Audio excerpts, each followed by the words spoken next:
All right, I think we're live. What's up, everybody? Welcome in Orioles baseball tonight. Nice to have you guys all in here as we are going to talk O's baseball soon enough. Everything ready to roll. Good to have everybody in here. We are off and running. Good to have everybody here. Thanks for being in here tonight. I know there's not going to be that many in here, but for those that do come in, we're going to have fun. We're going to have a good time. We're going to talk Orioles baseball. We're going to watch the game, and we're going to get this rocking and rolling for the night. And we're glad you guys are all here. Welcome in, everybody. Jeff, welcome in. Good to have you here. And everybody else, there might be some people in the background that are watching Ninja watching. We're glad you're here. Good to have all of you in here. Are the Orioles demoted to AAA? No, not really. Just not playing well. It's just that simple. But, it is what it is. They're either going to play well or they're not. Now, I said this the other day. I was talking about the Orioles and their schedule. Their April schedule, there's a lot of different factors that play into why they're 6 games under, 11-17, 11-18, whatever it is that their record is, as to why they're under 500. Obviously, the pitching's been atrocious. The hitting has been extremely bad as well. It's just, when you can't hit and you can't pitch, you're going to lose. You're going to lose a lot of ball games. And that's exactly what's happening right now. One end or the other is not picking the other up when they're failing. And because of it, you get the record that they have. But that being said, they also, for what it's worth, and to be fair to them, are playing a schedule in April where they played a lot of really good teams. Detroit, the Yankees, Boston, the Guardians, you name it. They played some really good teams so far in that month of April. And that's part of it too. When you don't play well and you're facing good teams, you're going to lose. And that it is what it is. That's where they stand. It's just that simple. What's up, Victor? Welcome into Victor and Jeff. Victor, I'm feeling good. I'm okay right now. Feeling a lot better than I felt yesterday. But, I want to talk a little bit about the Orioles as to what I see in the games that I watch as we get in. And we'll talk a little bit about lineups and such in just a minute as well. But I think the biggest factor with the Orioles, I think we all knew going in, we're about 19 minutes away from first pitch. And anybody in the chat, if you have comments, please, as long as they're nice comments and you can, if you're not happy with the Orioles or you're a fan of another team, by all means, you're more than welcome to say so. As long as it's respectful, we're good here. One of the biggest things with the Orioles that I've seen so far is, we knew going in the pitching wasn't going to be a major strength. Just wasn't. And then you lose Zach Eflin and Grayson Rodriguez, your number 1 and number 2 starters. Now it makes the pitching a weakness. It's not just that it's not a strength. Now it's become an actual weakness to the team. So the offense has to make up for that. There's got to be games out there where the Orioles offense wins games for them, where they pick the pitching up, and the offense just is not doing that at all whatsoever. It's the biggest surprise and the biggest disappointment to me so far in this Orioles season is the offense or lack thereof. This team has been atrocious hitting, period. It's just that bad. They're horrendous against the left-handers. Even when you play the splits and you put righties in the lineup, they're batting as a team something like 140 against lefties. It's unacceptable. It's just unacceptable. And the other biggest issue with the Orioles more than anything else is their lack of production in the clutch. We were looking at it, and I was looking at the game, and they were showing some stats. Since Easter, now remember, Easter was April 20th. Today's April 30th. That's only 10 days ago. Since Easter, the Orioles are 6 for 60. 6 for 60 with runners in scoring position. That's a 100 batting average. That's borderline atrociously embarrassing to be that bad with runners in scoring position. They've left almost 70 runners on base in the last 10 days. That's unheard of, almost. It's that bad. And the point I'm getting at is they don't hit in the clutch. You can have good players. That doesn't necessarily mean those good players are clutch players. And I think that's where the Orioles are suffering right now, is where their strength was supposed to be. Their strength was supposed to be their hitting, their defense, and their bullpen. It really was. The hitting's been a bit atrocious. The defense has been suspect, and the bullpen's been battered because it's just been overused. So, and all that leads to a record of 8 games, 7, 8 games under 500. Absolutely. What do you expect? I mean, let's call it what it is. But anyway, Jeannie, welcome in. Good to see you. Yeah, Jeff, it is absurd. That's exactly right. And something has to change. Juan Custodio, welcome in. Do you think they will fire the manager? Oh, Jason Custodio, welcome in. No, I don't think they will. The only time I think that Brandon Hyde may, if the Orioles continue down this road and they're out of it by the All-Star break, leading into the July trade deadline, yeah, I think there's a possibility. If they are bad for the entire season, if he lasts the season, if the Orioles don't make the playoffs, I think Brandon Hyde will probably lose his job. But again, everybody talks pitching about this team, and I get it. But I think everybody knew going in what the pitching staff was going to be. We knew the pitching staff was going to be a weakness. My biggest disappointment has been the offense. I'm sorry. This is supposed to be an offense. Even with injuries, there's enough hitters in this lineup with Mullins, Henderson, Rutschman, O'Hearn, Jackson Holiday, Ryan Mountcastle, Heston Kjerstad. Even with the injuries, they were supposed to be a potent offense. This is an offense that's just downright atrocious right now. And I don't even know how you can argue it. They're embarrassing with runners in scoring position. Hey, Picktown Sports, welcome in. Good to see you. So hopefully, the thing about baseball is what makes this game so great is you lose last night 15-2, 13-2, whatever it was, 15-3. The game was over in the first inning. Literally, it was over in the first inning. The Yankees scored 4 in the first, I think, 4 or 5 in the first. If they didn't score again, they won the game. We only scored 3 runs. We only had 3 hits. Just it's horrible. So the hitting has to turn around, in my opinion. And I just think that's my biggest disappointment this year in this team is the hitting. Nobody is hitting.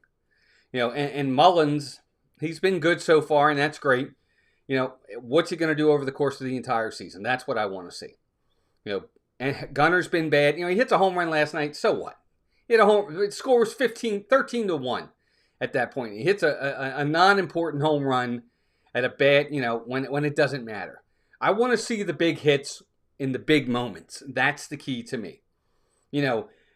Padding stats and getting stats late in games when the game is over, that doesn't mean anything to me. There's an old saying, and I use it all the time, and I'll use it here. Great players aren't always great, but they're great when they have to be. And right now, the Orioles just don't have that. They don't have that clutch player. They don't have that clutch hitter. As much as I always hated him, I talked to my dad about this today. I hate him. I hated him as a Yankee. Derek Jeter. Can't stand him. One of the single greatest clutch hitters ever. If there's anybody you want up in a big situation in the 9th inning, 2 runners on, 2 outs, whatever, who do you want at the plate? You want Derek Jeter. I hate him. But kudos to him. I got to give the guy credit. Clutch hitter. Just clutch. Period. It's that simple. Eddie Murray, speaking of Orioles, one of the greatest hitters with runners in scoring position. Bases loaded. He hit like 400 with the bases loaded. In his career, he hit like 398 with runners in scoring. With the bases loaded in his career. He had like 23 grand slams in his career or something like that. Or 18. I don't remember how many it was. Victor, what I think it is, it's impatience that has fed off of trying to do too much. That's what it is. They're expanding the plate. They're trying to do too much with the runners in scoring position instead of just taking a step back, taking a deep breath, and trying to just get a base hit. It feels to me like they're overswinging, like they want to hit the 3-run homer. I don't need the 3-run homer. Just get the base hit. Keep the inning going. Get the base hit. Get the run scored. That's what I'm looking for. Those types of things. And they don't do that. It seems like they're overswinging. They're trying to do too much. And, they're chasing balls out of the strike zone. and it's just not working for them. So hopefully, you switch it up. But again, like I was saying, the best thing about baseball is as bad as they played last night, you win tonight, you win the series, and you're only 5.5 games out of first place. And you got the advantage over the Yankees already because you've won the first series of the 6 you're going to have against them. So, the Orioles can make it somewhat right tonight with a win. But it's all going to start with Cade Povich. Because ultimately, even though the weakness is the pitching staff for the Orioles, they have the most pressure on them because they have to put up zeros. Because they already know going in that the offense is not scoring a lot of runs, and they probably feel like they need to almost pitch a shutout to win a game. But we'll see. Anyway, good to have everybody in here, guys. If you haven't already hit that like button, please do so. We're trying to get to 40 likes, and we're trying to get to 1,150 subscribers. Maybe we'll get there tonight. Pigtown Sports, here's what I'll say. I don't want to take a loss. I can't take a loss at this point when you're already 6.5 out of first. And you haven't won but one series the entire year. They've won one series all year. I can't take a loss at this point. They have to start winning games. I get your point of what you're saying. I totally get it. If this team was a game or two under 500, third place, 2.5, 3 games out, but still wasn't playing great, maybe. But I'm not going to lower, and please don't take this the wrong way, I'm not going to lower my standards to a, what's that called? What kind of win is that? Just I can't remember what it's called. I don't want those kinds of wins. A moral victory. I don't want a moral victory. I want to win. Win the game. Period. Go out there. This team was like one of the 5th highest teams with the possibility of winning the World Series when the season started. It was like the Dodgers were ahead of them, the Yankees were ahead of them. I think the Cubs were ahead of them, or the Phillies were ahead of them, and then the Orioles or something like that. They were right there. And now they've just fallen off the face of the earth. They got to start winning ball games, period. I get your point. I'll take a loss if they just compete, they get down and just quit. It does feel like they quit. It really does. I tend to agree with you. If they get down early, it seems like they just continue to have bad at-bats. And again, this sounds like a negative fest on the Orioles today, but it is what it is. You got to be honest. As an Orioles fan, I'm not going to drink the Kool-Aid. I'm going to tell you the truth. I hope they can do it. They seem stuck in the mud, not even interested that they are playing major. It does. Pigtown Sport, and I'm sorry, I don't know your first name, so I apologize.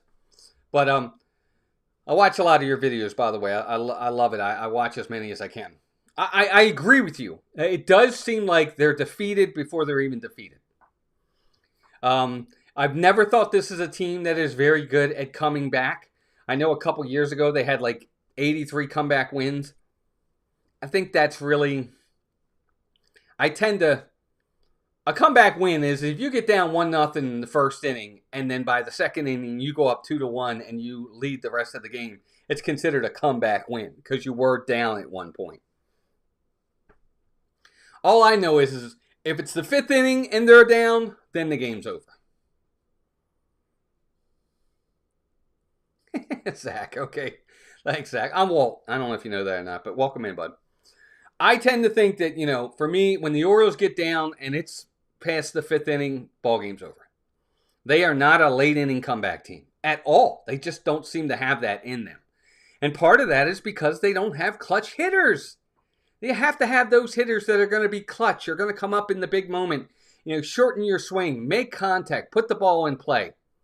And they just don't do that. But there's so much talent on this team. I read so many comments, whether it be on YouTube or whether it be on Facebook or whether it be here or whether it be there. Everybody's saying, oh, Mike Elias is horrible. Well, nobody thought that last year. Nobody thought that the year before when he drafts Gunnar Henderson, Adley Rutschman, Jackson Holliday, Colton Cowser, Felix Bautista. When he goes out and gets all these guys, nobody thought he was a bad general manager then. Now all of a sudden he's a terrible general manager. Oh, I'm losing people because of all my complaining. Only got 5 watching now. We had 15 watching. I'm sorry, gang. I'll switch it up if I have to. But anyway, let's go over lineups for tonight's game. I'll bring it up right now. Okay.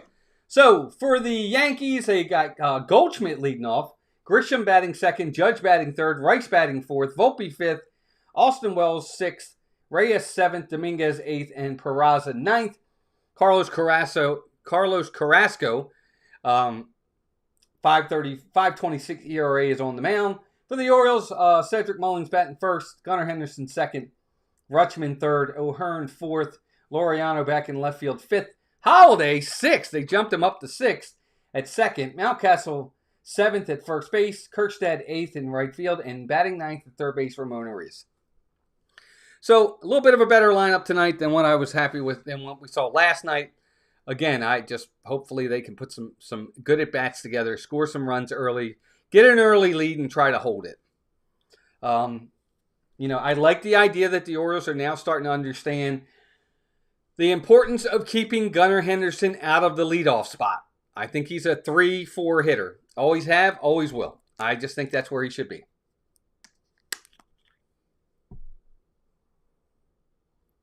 Well, Victor, the thing with Juan Soto is this. It's like anything else. He has a proven track record. 250, 3 home runs, 7 doubles, and you're in first place. Imagine how good you guys could be when he starts playing and hitting. I never thought you should have gave him a 10-year, $770 million contract in the first place, or however many years it was. He shouldn't have got that kind of money.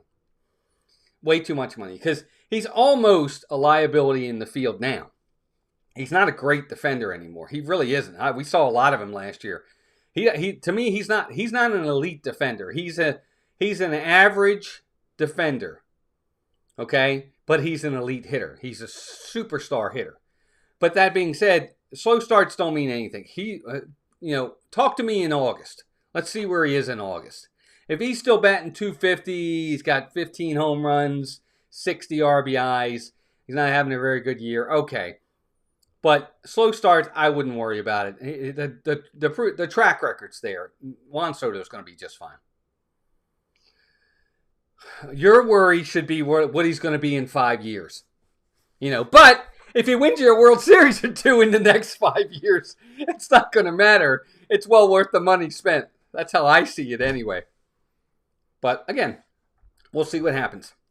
But so that's your lineups tonight for the Orioles. Cade Povich on the mound, 5.4 ERA, 5.04. He's looked really good at times, and he's been shelled at times. And it's all about pitch selection with these pitchers. Pitch selection and location in certain points, in certain counts. That's all part of it as well. You get up 1-2 on a hitter, you don't groove one down the middle of the plate. You've got to be able to have command. And it's going to be important tonight for Cade Povich. I think for the Orioles, the biggest inning right now for the Orioles is the first inning. Got to get out of the first inning. They got to get out of the top of the first inning and not be losing. Because whenever they fall behind early, it's a struggle for them. Daniel Barry Sports, welcome in. Good to see you, buddy. Guys, hit that like button. But again, stretch these guys out. Let's see what they do. That's going to be big for the Orioles. I really think that this is a do or die season for Brandon Hyde. I hate to say it. He had all those seasons where he was there for the rebuild, and that's fine, and he did just fine.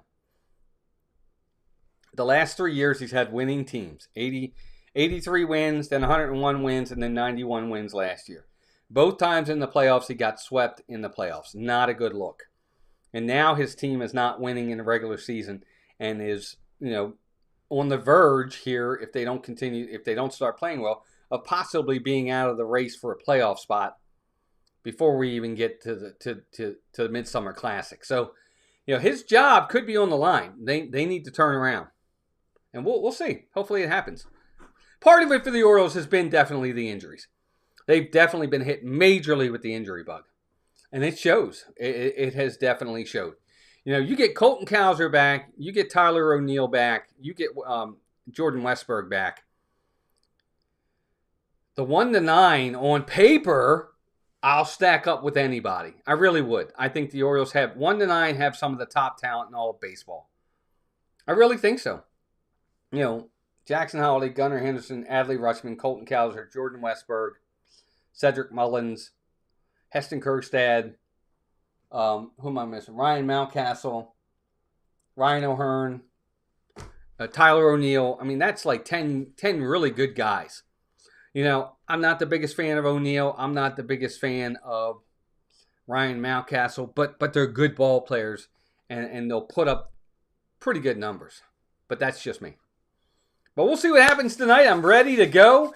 We're not too far. We're about a couple minutes out from first pitch. We're at commercial break right now. As soon as they come back, I'm sure we'll start. There's all the games on the clicker going by right there for tonight. We'll see what happens. Hopefully the O's will find a way to get a win tonight. Really hope they do. We really need it. Really, really need it. Looking for a win tonight in Baltimore. Welcome in, O's fans, and welcome into those who aren't O's fans. Oh, woo!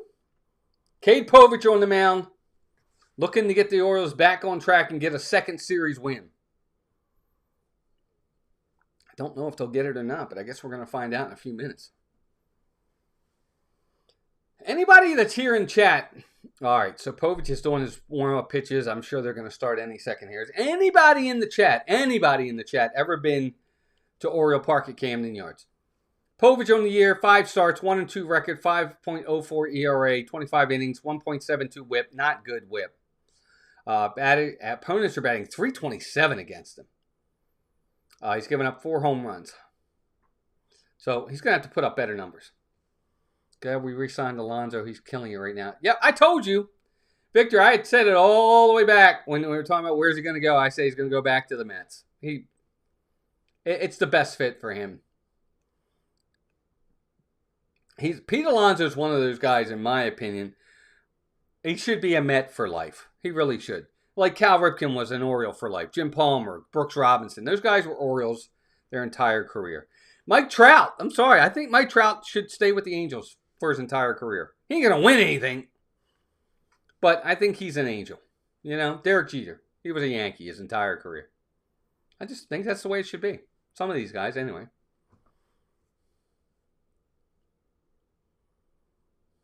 Yeah, Victor, I hope you get better, buddy. All right, so Goldschmidt's there. He's about to step into the box, and we're about to get started.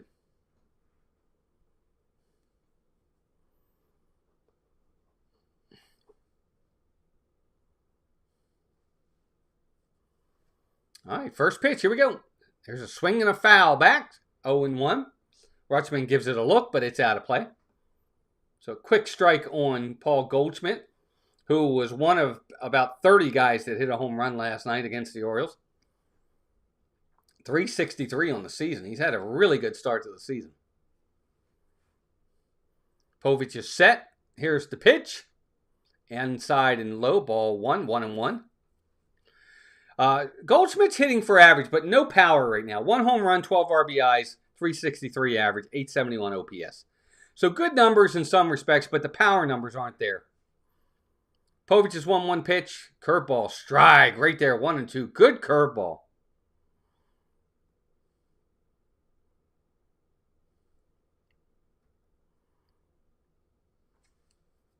All right, Povich is set. 1-2 pitch coming. Ball low, 2-2.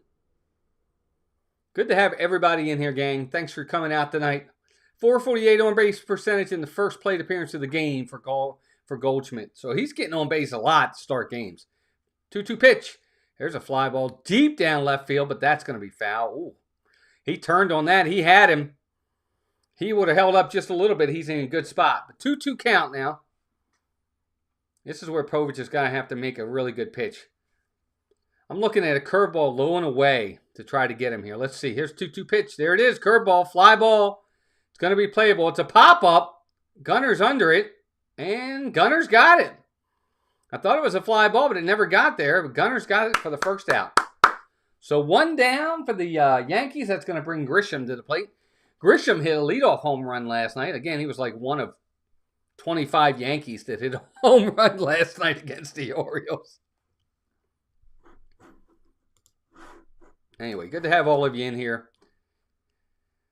8 of you watching. 6 likes, gang. We are 34 likes away. Hit that like button. Here's Trent Grisham. 295, 8 home runs, 15 RBIs on the season. Here's the pitch. High and inside. Ball 1. Fastball.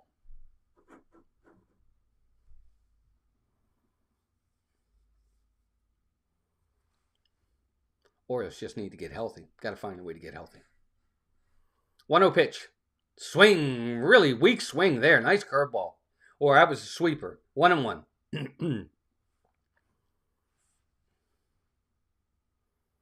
Povich is really, to be fair, he's coming into his own. 1-1 pitch. Line drive. Base hit over the jumping or leaping try of Arias. And that's a 1-out single for Grisham. And that's going to bring the big guy to the plate. Here comes Aaron Judge. It's a sweeper that just didn't sweep. It stayed down the middle of the plate, and Grisham just serves it into left field for a base hit. And that's good hitting there. You know, you go opposite field, stay back on the ball, just punch it into left field and bring the best hitter in the game to the plate, or one of the best hitters anyway. Here's Aaron Judge, 4-12 on the season. First pitch, strike on the inside corner, 0-1.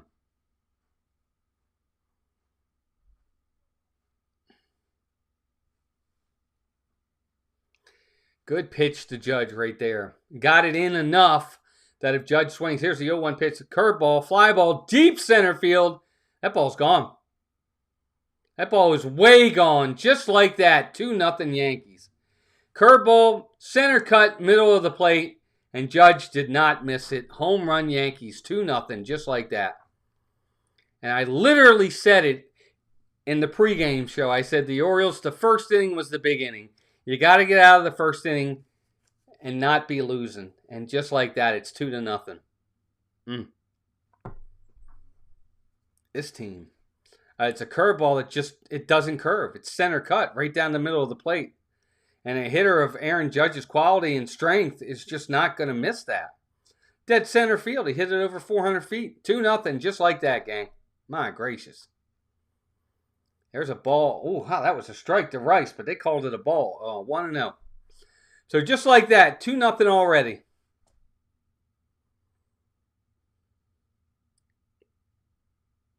1-0 pitch. Strike right there, 1-1. Rice on the season, 278, 8 home runs, 13 RBIs, 998 OPS. Aaron Judge is just unbelievable. And he's 33 years old, too. He's not a spring chicken. 1-1 pitch, swing and a miss, strike, 1-2. What makes the Yankees so dangerous is very seldom do they miss mistakes. That's a mistake pitch by Povich. He's set, 1-2 pitch. Check swing, did he go? No, he did not, 2-2. You know, that's a mistake pitch by Povich right there. He throws a curveball, trying to get it to go down and away. And it just doesn't keep going. It just hangs right in the middle of the plate. And Judge serves it up for a 2-run homer. 2-2 pitch. Check swing. Did he go? Check down the third. He did not. So we're at a full count. 3-2. Welcome in, everybody. Good to have you all here. Already 2-0 Aaron Judge's 2-run homer gives them the lead. 3-2 pitch.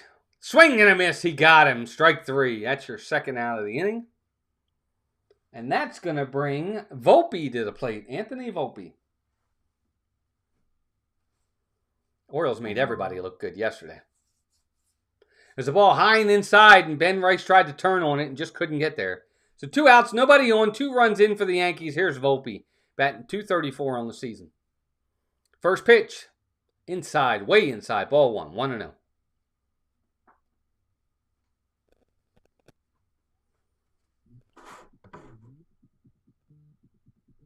Here we go, right there. 1-0 pitch. High, ball 2, 2-0.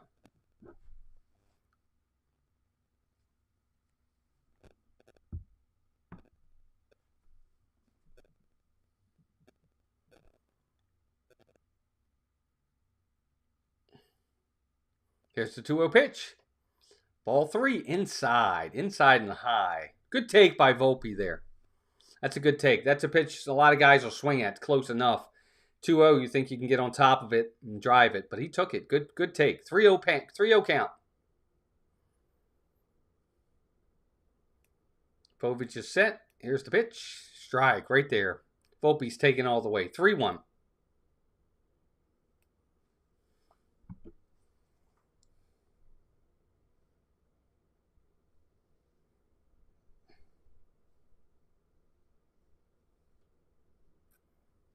There's a foul. 3-2.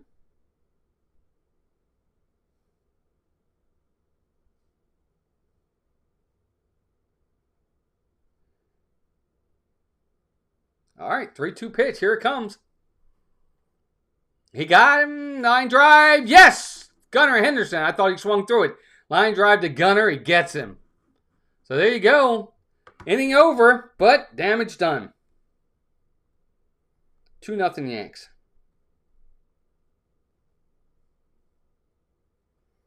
Just like that. Goodness gracious me. Welcome in, everybody. Good to have you all here. Yankees with a 2-0 lead. Orioles are, I don't know. We'll see what they do.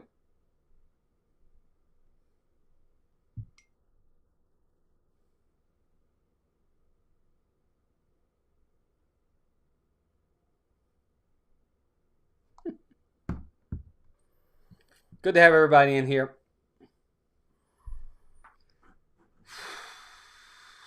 2-0 O's. Okay, for the Orioles coming up. Mullins, Henderson, Rutschman.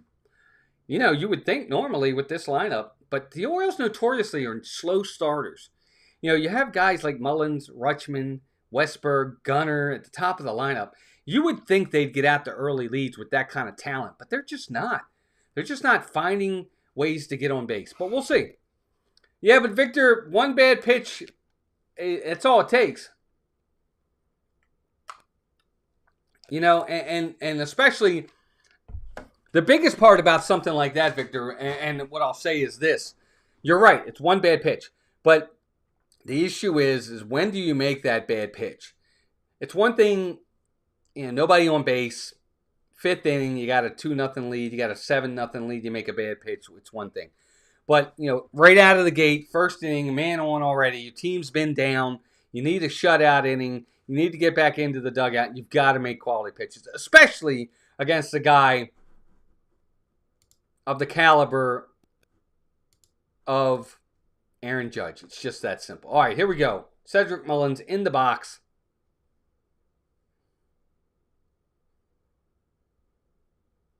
And Carrasco is set. And here's the first pitch. That's a ball. Oh, he called it a strike. Man, that ball was outside by about 2 inches. And the umpire called it a strike. So 0-1 on Cedric Mullins, just like that. My gracious. 0-1 pitch. Ball in the dirt. 1-1. So Mullins right now has probably been the standout player for the Orioles. You know, 283 average on the season. He's got like 6 home runs, 15 RBIs. He's had a really good start to the season. Here's the 1-1 pitch. Swing and a miss on the ball in the same spot as the last one that he took. So 1-2 on Cedric Mullins. Yeah, 283 average, 6 home runs, 20 RBIs, 954 OPS. So he's had a good start for the Orioles. He really has. He's had a really good start. He's kind of been the guy for the Orioles, him and O'Hearn. But, you know, he's got to continue to do it until some of these other players step up. Here's the 1-2 pitch. Upstairs and high. 2-2. So Mullins, 2-2 count.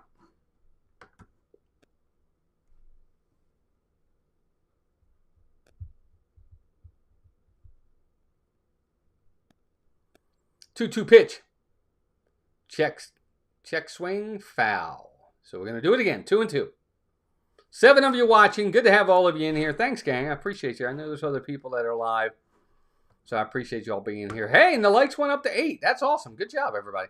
Carrasco on the slider. They're actually beating him pretty good on everything but the changeup this year. 2-2 pitch. In the dirt. Ball 3. Just what the Orioles need. They do need that. That's the one thing I will say. If there's anything they need, a leadoff walk by Mullins right here would be nice. It's got to be really, really, you know, this is where his batting eye's got to be at its best. Carrasco is set. Here's the 3-2 pitch.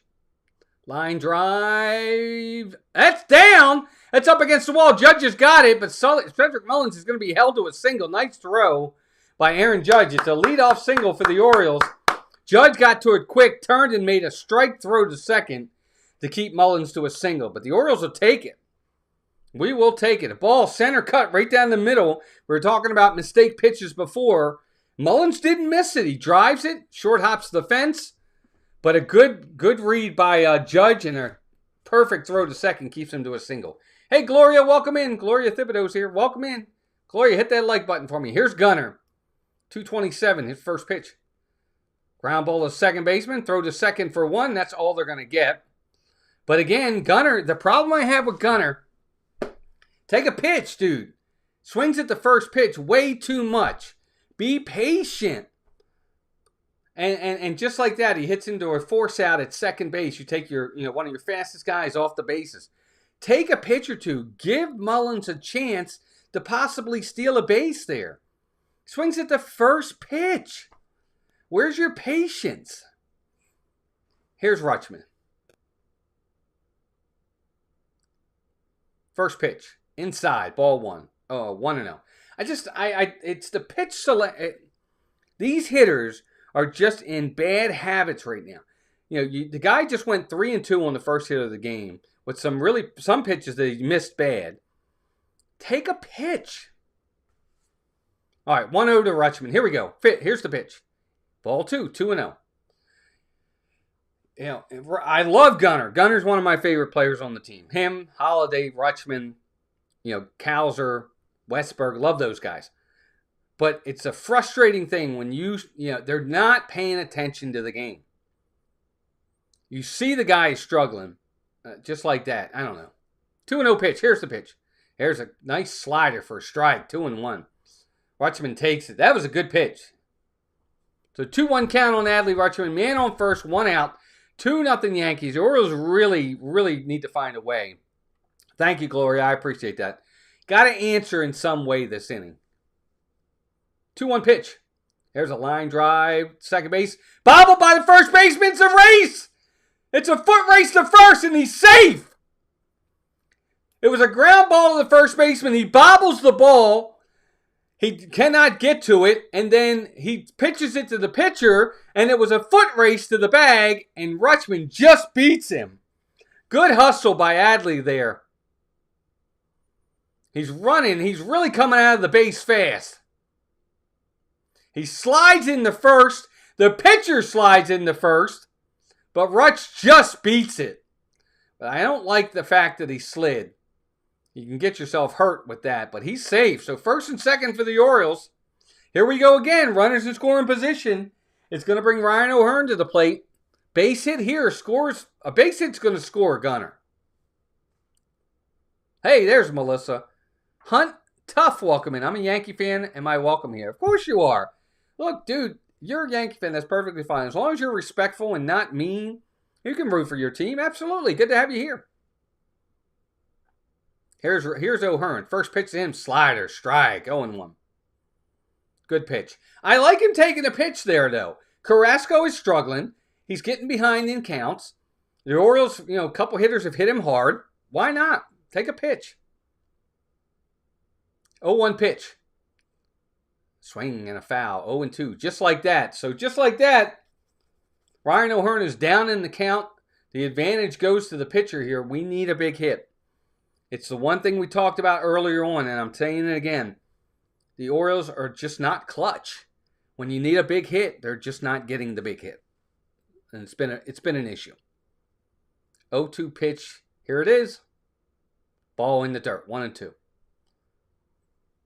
It's it's just one of the things. My grandfather said Carrasco is pitching cross your fingers. Yeah, he's struggled for you guys. He's not, and Carlos Carrasco has been around for a long time.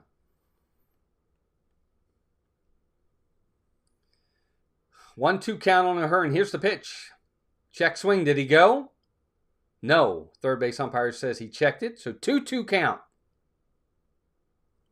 Carrasco is, he's got a 5-something ERA, so he's definitely not pitching as well as I think the Yankees fans would want. But with the offense the Yankees have, they might be able to support him. Here's 2-2 pitch. Swing and a miss. He got him. Slider inside.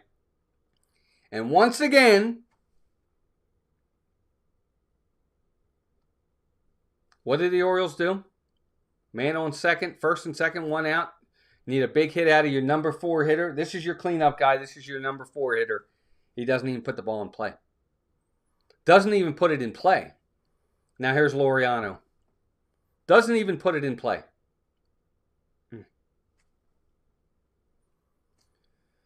First pitch, way outside, ball one, 1-0. Just it's such a frustrating thing with these Orioles that when you need a big hit, they just can't do it. There's no clutch hitting on this team, period. Hunt Tough, welcome in. I hope you subscribe. I know you're a Yankee fan. I get it. 1-0 pitch. Swing and a miss. Strike. 1-1. I get it. Don't worry about it. But I hope you hit the like button for me. I appreciate it. And yes, you're absolutely welcome here. Again, as long as you're respectful and nice about it, you can cheer on your team. I totally get it. 1-1 pitch is on the way. Swing and a miss. 1-2. Good sinker right there by Carrasco. But again, what's Carrasco doing that Povich didn't? He's making good pitches when he needs to make good pitches. It was Hunt Tough. It was a big home. It was a nice home run, but it didn't help anything. It was one of those padding your stats home run. 1-2 pitch. Inside. Ball 2. 2-2.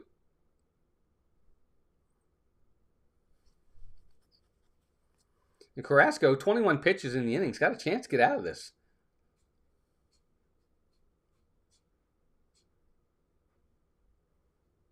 Ten likes already gained. Good job. Thank you. 2-2 pitch. Outside. Ball 3. 3-2. So good at bat here by Laureano. He's run the count full. He's making him pitch. Jackson Holliday's on deck. And that's important. I mean, that's what you want to see. You want to make him throw some pitches. More pitches you see, the better your chance. And here's the 3-2 pitch. Swing and a miss on the slider. He got him. Absolutely embarrassing. Nothing for the Orioles. 2 hits, no runs. 2 men left. And just like that, the Orioles are 0 for 2 with runners in scoring position. Just like that.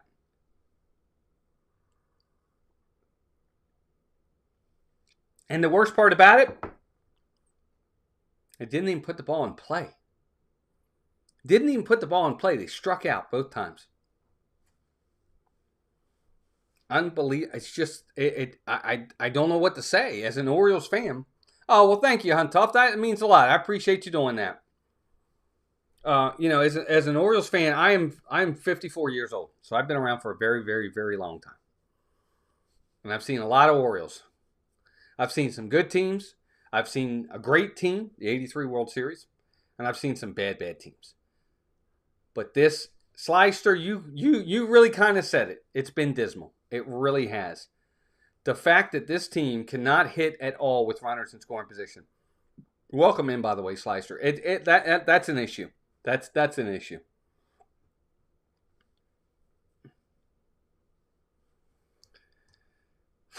Man, so frustrating as an Orioles fan to see this kind of baseball. And again, it's more than anything else. It's the type of at bats that they have. Bad at bats. 2-0. The way the Orioles are hitting, even if Povich continues to pitch the way he's pitching, 2-0 might be enough. Can I ask your thoughts on your general manager? I have to ask because I don't like mine. Well, first off, Brian Cashman. I don't think Brian Cashman's that bad. I think he's a pretty good general manager. Our general manager, I love our general manager. I don't have an issue with the guy. This is the guy that that drafted Gunnar, Adley, Jackson Holliday, Colton Cowser, Jordan Westberg. He's drafted all these guys. He went out and got them all. Vance Honeycutt's coming, Enrique Bradfield, Kobe Mayo, Heston Kjerstad. I have no issues with Mike Elias. I like the guy. I think he's very good. His trades haven't been the best.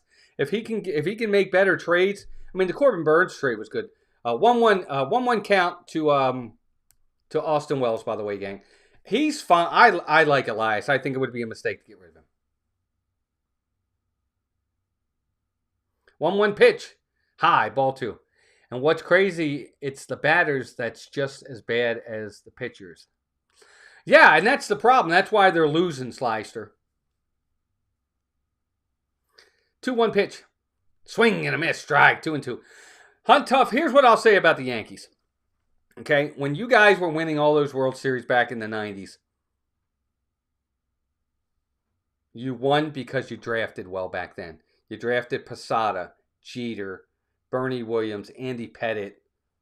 All those guys were, all those guys, Mariano Rivera, all from your minor leagues. 2-2 pitch. Ground ball at the second shortstop. Gunner's got it. Long throw to first. In time for the out. Then that's one down. So the Yankees, when they do draft well, obviously they win. But you guys, you're right. You haven't drafted well in a while. Volpe, I still think, the judge is out on him. I don't, the jury's still out on Volpe. I'm not impressed with Volpe. I don't think he's that good. But, you did draft Aaron Judge. He's a superstar Hall of Famer. But, yeah, the Yankees tend to go out and spend money. The Orioles don't. If the Orioles spent money, they could be very good. Here's Reyes. First pitch to him. Swing and a miss. Strike. 0-1. But the Yankees spend money. The Yankees find ways to win. It's that simple. Period. Whether it's money, whether it's this, whether it's that, they find the way to win. 0-1 pitch. There's a fly ball. Left field. That's down the line. Foul. So quick 0-2 count on Reyes. But when you have a generational talent like an Aaron Judge, just put pieces around him that are good pieces. They don't have to be great pieces. They just need to be good pieces, and you're going to win games.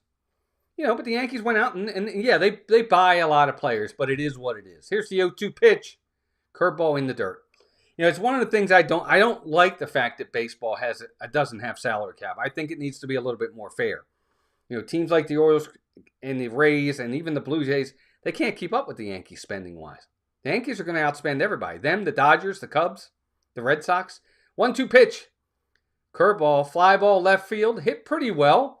Looks like Laureano's under it. Yep, he's got it. That's the second out.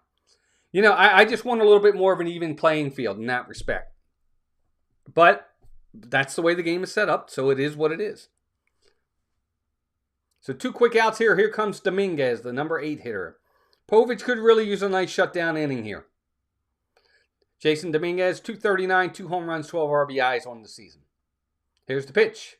Check swing. Did he go? Umpire says, yes, he did at first base, so 0-1. Yeah, the Mets, too. The Mets are a team that spends a lot of money. Sorry, Victor, $700 million on one player. That's spending a lot of money. 0-1 pitch. Swing and a foul. 0-2.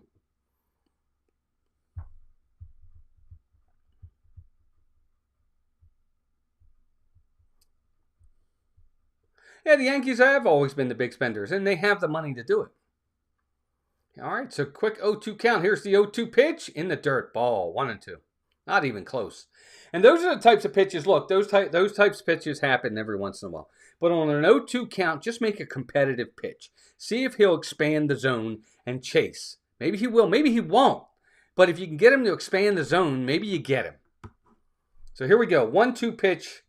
Dominguez has said, Povich has said, here it is. Fly ball, left field, and it's caught! Caught by Laureano. He slides for it. It was short. He had to come in to get it, and he did. He races in and makes a catch. So 3 up, 3 down, no runs, no hits, no errors, nobody left. After an inning and a half, 2-0 Yankees.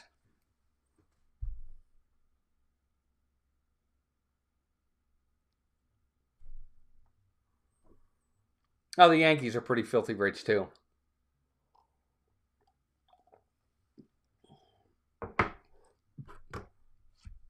But again, salary cap isn't going to happen in baseball. It's just not going to happen. And the reason why it's not going to happen is because and again, it's just my humble opinion. I think the Major League Baseball Players Association is the strongest union in the country.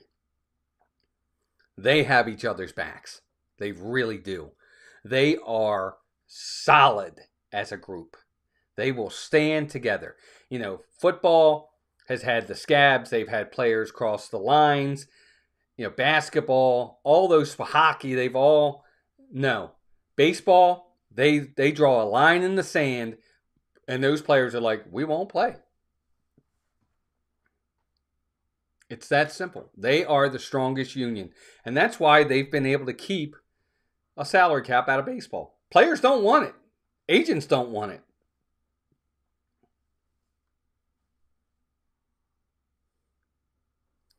Right. Hunt tough. I agree. But see, so did the Dodgers. So did the Yankees. Yankees have gone way over the salary cap in the past. So have the Red Sox. So have the Cubs. A lot of these teams will do that, and they feel it's worth it because they'll be able to get the top players. They'll pay the salary. They'll pay the luxury tax later and win now. If you got the money if you have the money for the players in the first place, then you certainly probably have the money for the luxury tax. All right, here we go. Orioles coming up. We've got Holiday, Mountcastle, and Kjerstad. First pitch to Jackson. Here it is. Outside, way outside, ball one.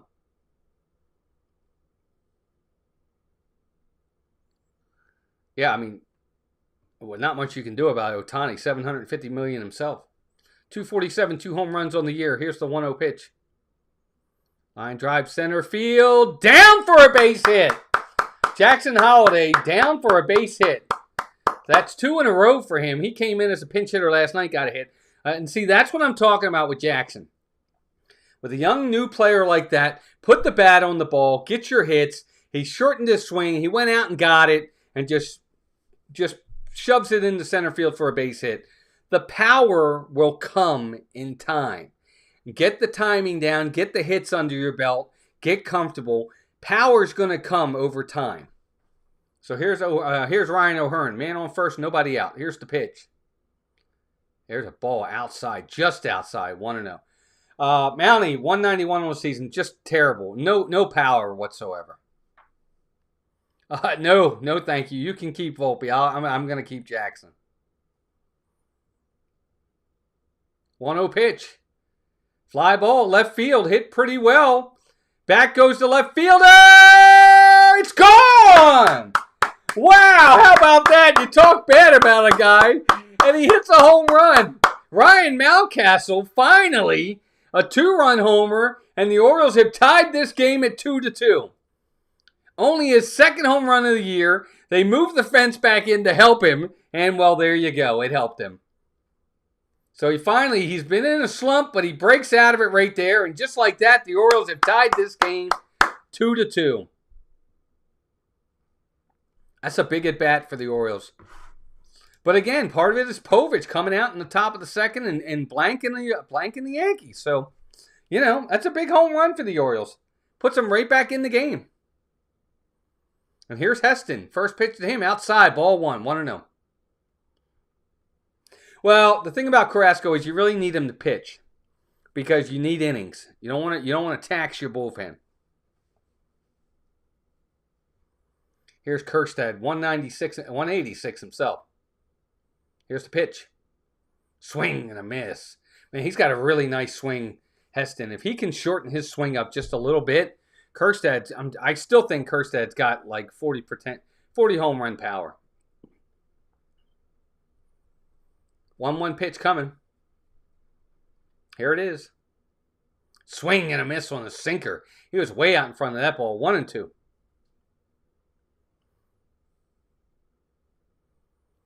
Ten likes, guys. Our goal is 40, so hit that like button. Let's see if we can get there. We are 25% of the way.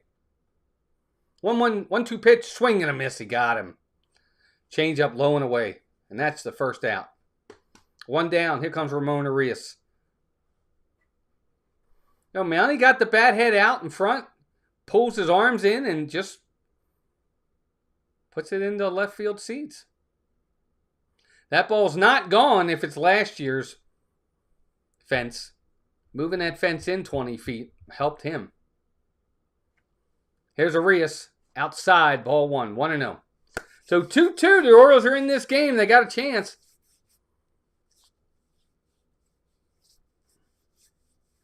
Jeannie, good to see you, dear. Yeah, definitely about time, Slicer. Here's a 1-0 pitch. Outside, ball 2, 2-0. Arias, and then we're followed up with Cedric Mullins and Gunnar Henderson. Still only 1 out in the inning, 2 runs in.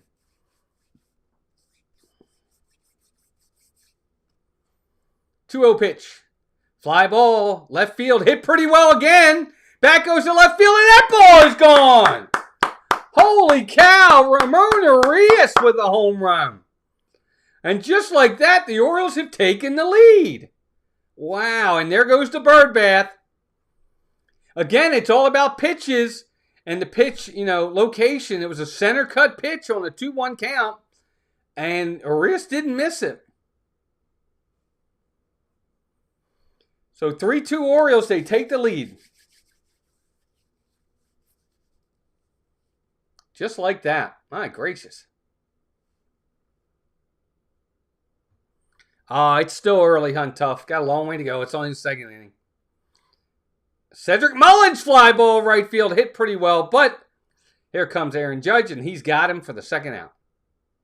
So that was a quick out. Mullins took the first pitch and just kind of serves it into right field for a quick out. So 2 down. That's going to bring up Gunnar. Gunnar's first time up, hit into a fielder's choice.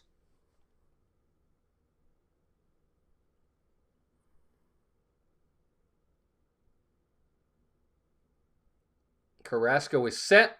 Gunner's set. Here's the pitch. Here's a take. Strike. 0-1.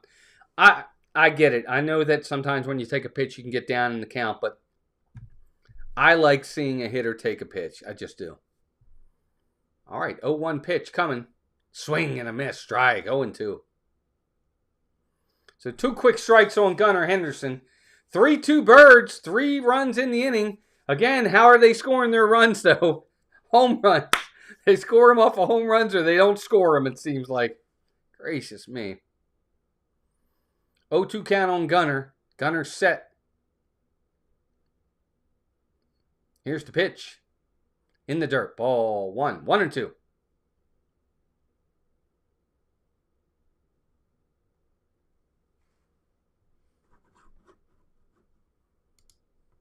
One and 2 count on Gunnar Henderson. Good to have everybody in here. Here's the 1-2 pitch. Line drive. Base hit in the center field for Gunnar. Good piece of hitting right there. It was a ball. It was a pitch right up the middle. He went with the pitch. Didn't try to pull it. Serves it in the center field. Past the diving second baseman for a 2-out single. That's a good piece of hitting right there. He didn't try to do too much. Just went with the pitch. Took what he was given. Didn't try to pull it. If he pulls it, he turns it over. Probably hits into a weak ground ball at second base. So it's a 2-out single for Gunnar. That's going to bring Adley to the plate. Rutschman singled his first time up. So the Orioles now, they're putting some good at-bats together. Holiday gets a base hit. Home run by Mountcastle. Home run by Arias. Nice base hit right there by Gunnar. That's what you want to see as an Oriole fan. You want to see good at-bats. That's it. It doesn't have to be, although that's the only way they've scored their runs right now, home run all the time. I would prefer, to see them do it a different way. But they have 6 hits in an inning and 2/3. So they're putting the bat on the ball and they're getting guys on base. They have traffic. It's just a matter of getting them in. Now, if I'm the Orioles right here, you have Rutschman to play. He's got a good eye. I'm letting Gunnar go because even if Gunnar gets thrown out, you got Rutschman leading off the inning. I'm letting Gunnar go here. I'm saying go. When he's ready, go. So here's Rutsch. First pitch to him. Inside. And did he go? Did Gunnar go? He did go. Gunnar did run, and he steals the base. And just like that, the Orioles got a man in scoring position. So Gunnar on the first pitch takes off for second, and the catcher doesn't even make the attempt. So the Orioles got a man on second with 2 outs. A base hit here scores the run. But that's smart because, to be honest with you, you got to go right there. 1-0 pitch. Inside, ball 2. 2-0. I like that. I think that's smart by the Orioles. Let him run. If he gets thrown out, you got Rutschman leading off the inning. If he doesn't get thrown out, then you have a runner in scoring position. All right, gang, here we go. Rutsch is ready. 2-0 pitch. Line drive. Base hit into right field. Gunnar's going to round third. He's easily going to score. And there you go. 1 for 3 with runners in scoring position. Adley Rutschman stays back on one, drives it into center field, right center field for a 2-out hit, a runner in scoring position hit, and just like that, it's 4-2 Birds. That's a really nice piece of hitting right there by Adley. That's what you want to see. Gunnar, Adley, Holiday, all playing a part in this. 4 runs on the board. Exit velocity, 107 miles an hour. Here's O'Hearn. First pitch, inside and low, ball 1.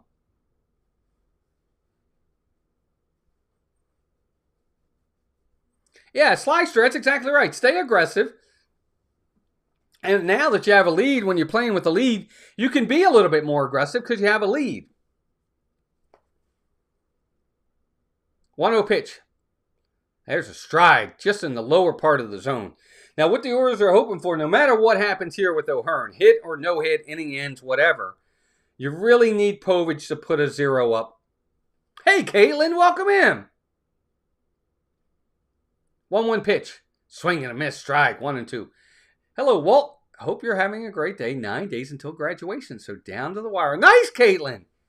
Caitlin, that's awesome. Congratulations.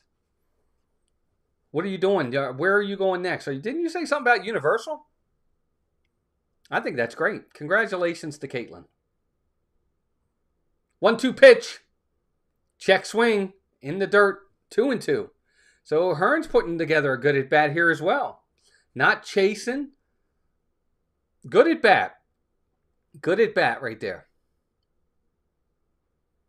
All right, here comes O'Hearn. 2-2 pitch on the way.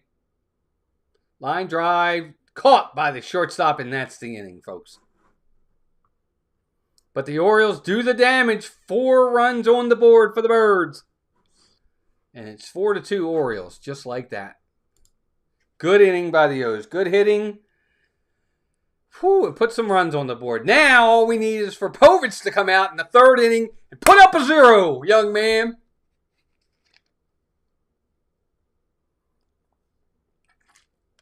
Caitlin, what's next? Going back to Disney. Okay, found out today my role, returning the concierge at Animal Kingdom Lodge. Nice! Nice. Okay, where's the concierge at Animal Kingdom Lodge? Oh! The concierge upstairs at the lodge. In the nice area. Good for you. Right? Isn't that the nice area where people stay at the lodge? Good for you. Caitlin, that's great. Wow, how about that? That must be nice. Good for you. That'll be awesome.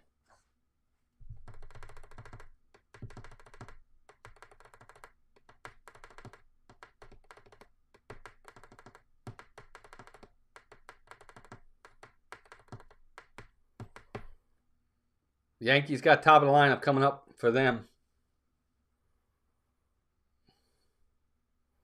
Orioles just got to minimize any kind of damage. Try to find a way to get out of these innings as quick as possible.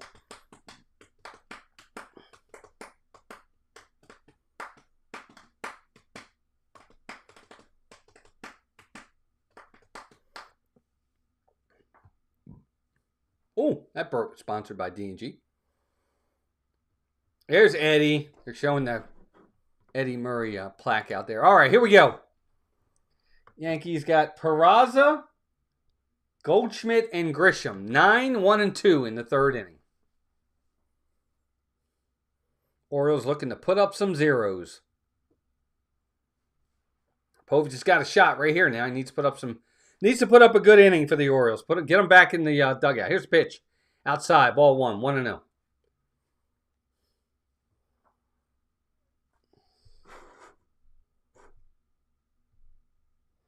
Povich to this point, no walks to this point, so he's off to a good start.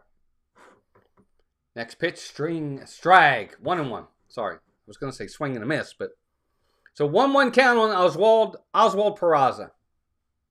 Gee, Wilson, what up? 1-1 pitch, line drive. No, one hopper, throw to first in time. There's a one hopper to the third baseman Arias. I thought it was a line drive, but he short hopped him. And then he got it, threw it to first, and that's the inning. Well, that's the first out. Nice play right there by Arias. I thought it was a line drive, but he short hopped him. Throws to first just in time to get Peraza. Nice play by Arias. 1 down. Caitlin says concierge can be front desk operations, so either main lobby and club level. They might have me bell serviced trained since I would have a proficiency. Nice, Caitlin. Good for you. What up, G? Welcome in, G. Wilson. Hit that like button for me. Here's Goldschmidt.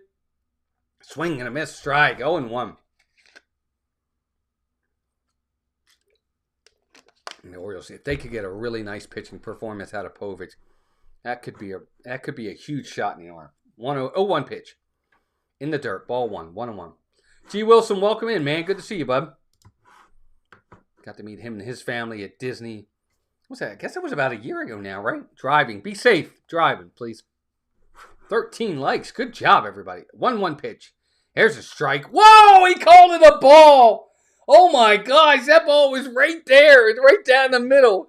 And the ump called it a ball. I don't know if he called it low. He got the entire plate. All right, 2-1 count. Here's the 2-1 pitch. Fly ball. Right field. Hit pretty well. Looks like it might be playable. Kirkstad's there. He's got it. Second out. Wow. Whoo, that was close. That was on the warning track. Man, Goldschmidt. Victor, I walk away to the Mets and you get 2 more runs? How'd that happen? Couple of home runs and then a big 2-out base hit. All right, here's Grisham with 2 down. 1 for 1 on the day. Of course, he came around and scored on the 2-run homer by Aaron Judge. Povich is set. Grisham is set. Here's the pitch. Strike. Oh, he calls it a ball again. Oh, my gosh. That ball was in the zone, and I guess he called it high. So 1-0. My gracious. 1-0 pitch. There's a strike. 1-1. Goodness gracious.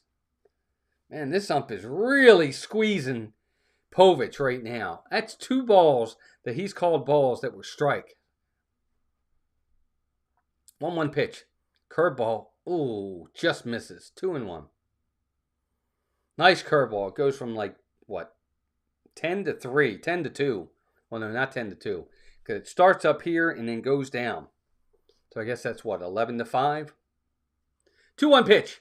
Fastball right there. Strike. 2-2. Nice pitch. Grisham is asking the ump. And the ump's like, no, that's a strike. This umpire looks like he's about 65. Time called by the hitter, Grisham. 2-2 count. 10 people watching. Good to have you all in here. I appreciate the 10. I know we haven't been as consistent with ball games. We're going to try to get more consistent calling these games. I'll be thinking about getting back into Orioles Weekly on Monday nights as well. So we'll see. Povich, 2-2 count right here. Here's the pitch. Strike. Oh my God, he called that a ball. Oh my God, the inning should be over. That's a strike in the zone. It's not even close. It's up here, but it's inside the box, and he called it a ball. So 3-2 count. 3-2 pitch. Ball 4. He walks him. That's ridiculous. Oh my God. I can't believe it. I would be furious if I'm the manager. Take all the pitches together, whether every umpire's got them all in the zone or not, there were 3 strikes in there somewhere. Yeah, absolutely. That should have been strike 3. And now he's got to face Aaron Judge. So here we go. Here's Judge. I love this umpire. Here's the pitch. Outside, ball 1. Now, they're going to stay away from Judge here. But, oh, man. Goodness gracious. Bad calls. Just bad. Inning should be over. He struck him out. Throw over to first. That's your first disengagement. You mean the ABS system? I don't want an ALS system. All right, so a 1-0 count to Judge here. You got to be real careful with your pitches here. He's going to cover every part of the plate. You just got to make quality pitches. 1-0 pitch. There's a strike just on the outside corner. 1-1. If he can continue to put the ball right there, he'll be in a good spot. That's a nice pitch. 1-1 count on Judge. Nothing in the heart of the plate. Nothing in the heart of the plate. 1-1 pitch. Here it comes. Way outside. Ball 2. 2-1. Yeah, the ABS system is absolutely needed in baseball. These types of calls, because it changes the entire complexion of the inning now. If he calls that ball a strike like it's supposed to be, the inning's over. He's not even at the plate. It's the truth. You know, Aaron Judge isn't even at the plate. The Orioles are in the dugout, and now Povich doesn't have to throw extra pitches. But this umpire misses the call, and that's a walk, and now the inning continues, and it's ridiculous. 2-1 pitch. Way outside, past Rutschman, and that's going to get the runner to second. Povich, my goodness, that ball was 15 feet outside. My gracious. Rutschman didn't even get a glove on it. So 3-1 count to Aaron Judge here. They'll probably walk him at this point and bring up Ben Rice to get the lefty on lefty, and yeah, they do. So they're going to walk Judge and bring Ben Rice to the plate.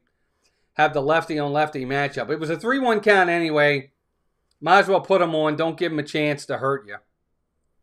So here's Ben Rice. He's 0 for 1. Lefty on lefty. You would think the advantage would be to the pitcher. And normally it would be, but he's got to make good pitches. If he doesn't make good pitches, it's not going to matter. Rice is a 160 hitter against lefties. 323 against righties. So you would think, again, the advantage would be to the Orioles. We'll find out. First pitch. Here's a strike, curveball, or sweeper, 0-1.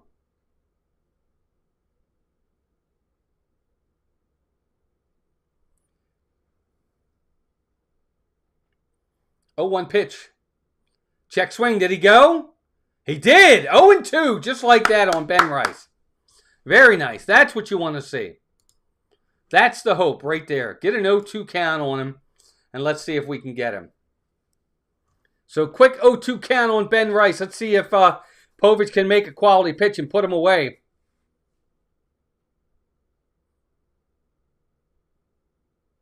Oh, 0-2 pitch. Strike. Oh my God, he called it a ball again. Oh my God, that ball's right down the middle and it's inside the box and he called it a ball. The inning should be over.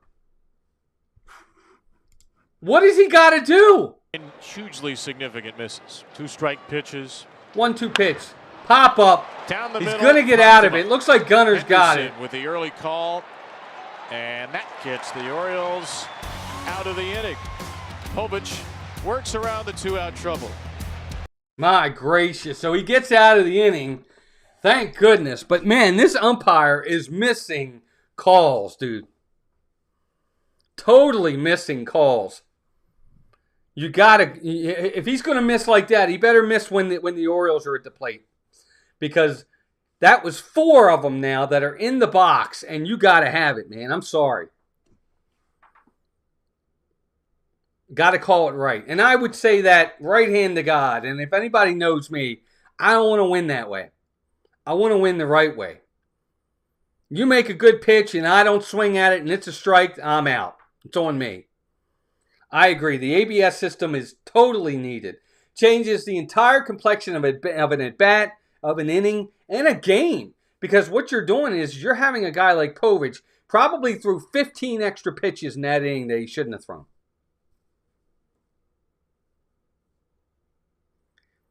And that's the thing. That's the thing for me. More than anything else. Just if he's going to continue to call bad like that, you know, if he's not calling the high strike, even though it's a strike, then yeah, he's got to be consistent with it and call it both ways.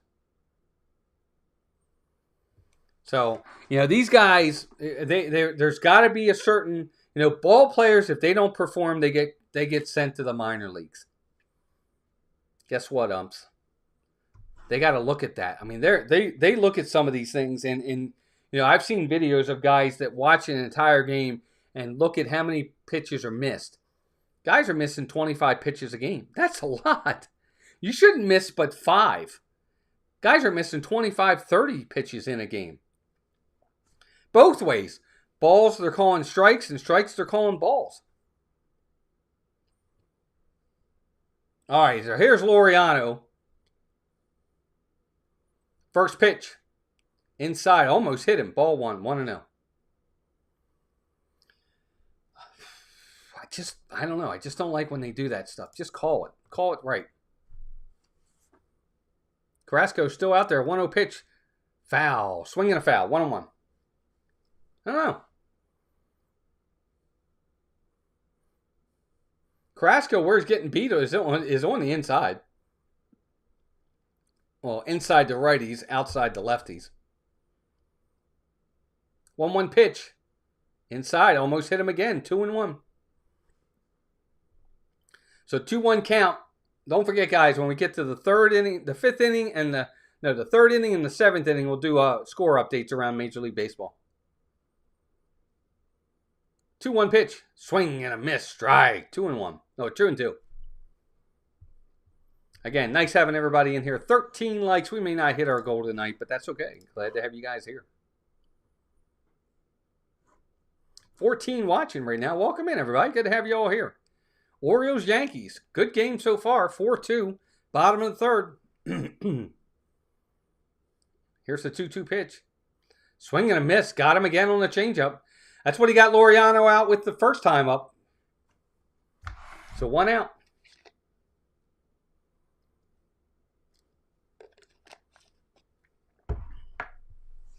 Coby Mayo blasted a ball just now off a left-handed pitcher. Yeah, Zach, I at some point, I think the Orioles have to make a decision on him, too. There's Jackson, 1-for-1. First pitch. Ground ball, first baseman. Throw to the pitcher, pitcher covering, and that's the second out of the inning. 1 pitch, 1 out. Again, I don't like that either. Again, you've got Carrasco struggling. He gave up 4 runs last inning. Take a couple pitches, make him pitch his way into a pitcher's count. Swinging at the first pitch, I just don't like it. Laureano got, he saw several pitches. Jackson comes up, swings at the first pitch. I don't know. Take a pitch. Yeah, Zach, they got to do something with Mayo at some point. Here's Mounty. First pitch to him, low and outside. Ball 1, 1-0. And that pitch right there, low and outside pitch to Mountcastle, is usually his kryptonite. He usually swings at that, which I don't understand why, but he does. But he didn't there. So maybe he's seeing the ball well tonight. 1-0 count. Here's the pitch. Swing and a miss. Strike. 1-1. Yeah, Slicer, I agree. What the Orioles really need more than anything else is to make 4-2, 6-2, 7-2. Add-on runs here and there really need to happen for the O's. Because I don't know that the Yankees are going to be held to 2 runs. 1-1 pitch, swing and a foul. 1-2.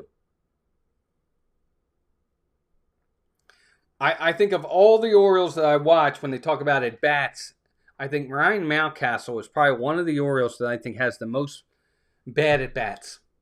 Like he'll run into one here and there, and he'll have a game here and there where he hits well. But for me, nobody on the Orioles has bad at bats as much as Ryan Mountcastle does. He just does. All right, so here we go. 1-2 count on Ryan. Let's see what he can do here. Here's a pitch. Ground ball to the third baseman. He's got it. Throw to first in plenty of time, and that's the inning. So nothing doing for the O's in the third. We're going to head to the fourth. Still 4-2 Birds.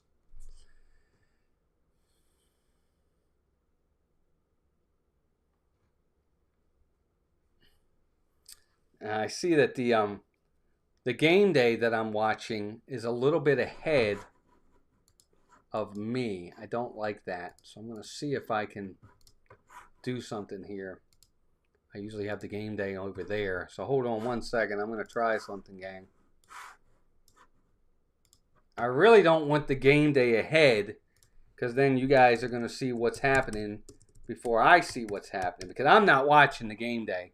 I'm watching the ball game itself. So you guys will see the game day before I see the game day. So I don't want that.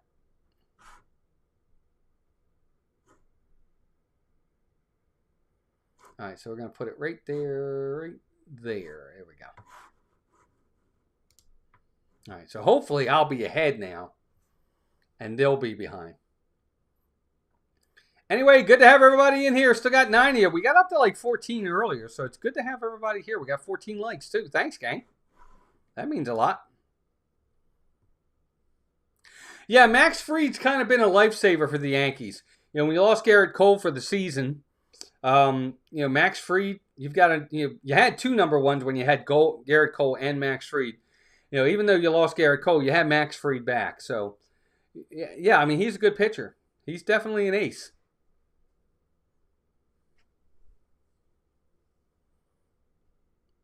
All right, so Cade Povich at this point, you really want to see him.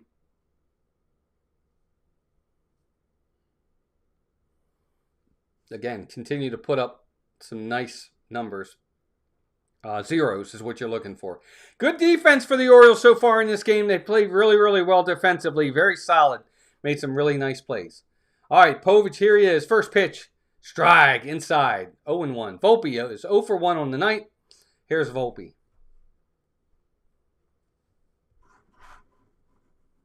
Get back over here. There we go. 0-1 pitch. Curveball. Strike. 0-2. Just like that. Nice curveball to Volpe right there. He calls time.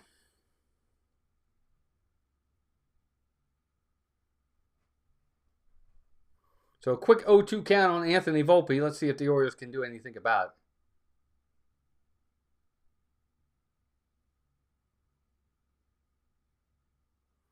Povich is set. Here's the 0-2 pitch.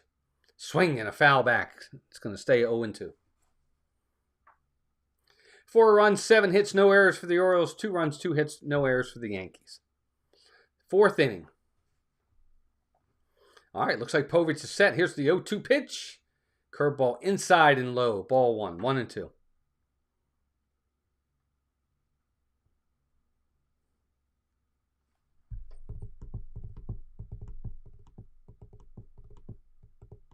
Povich is shaking him off. I don't like seeing him shake off the catchers. 1-2 pitch. Here it comes.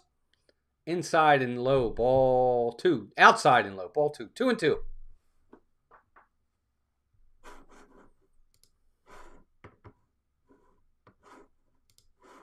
$15 likes now. Thanks, gang.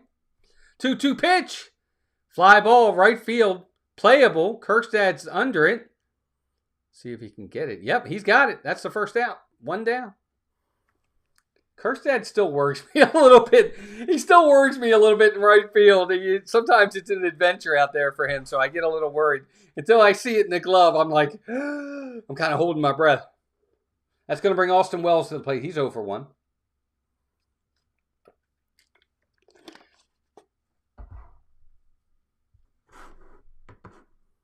First pitch. Fly ball, center field. Playable for Cedric Mullins. He's got it. And that's the quick second out. That's what you want to see if you're the Orioles, if you're the O's. Quick outs. And that was a big one. So 2 quick outs for the Orioles. That's going to bring Reyes to the plate. He's 0 for 1. With a fly out in the second inning. Povich is set. First pitch. Swing and a miss. Strike. 0-1.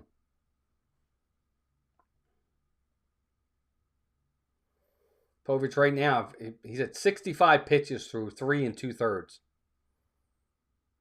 0-1 pitch. Swing and a foul back. 0-2. So again, 2 quick strikes. He's working fast. He's getting ahead. All the things you want out of your pitcher. But now the big thing is getting that final out. Making that good pitch that gets you out of the inning.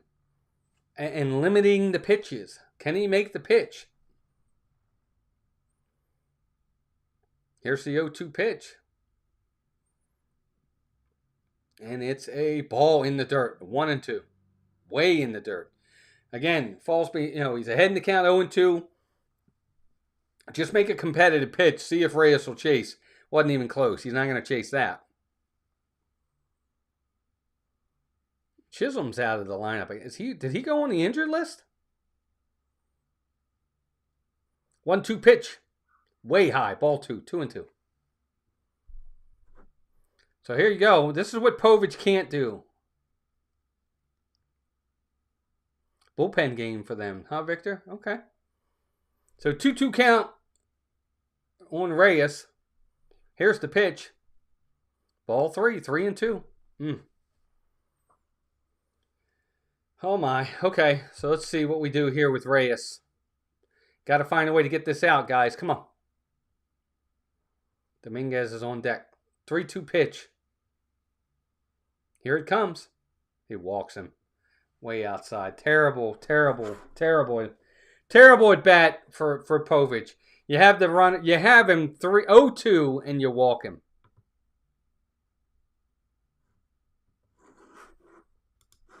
Oh, 2, and you walk him.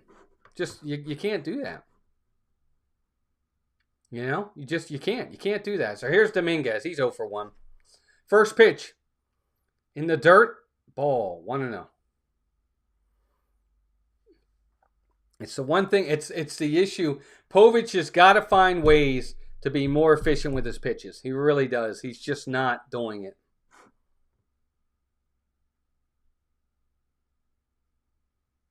1-0 pitch.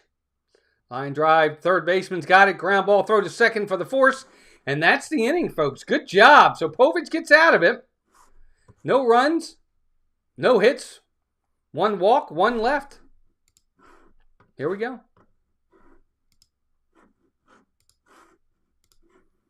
Good job right there.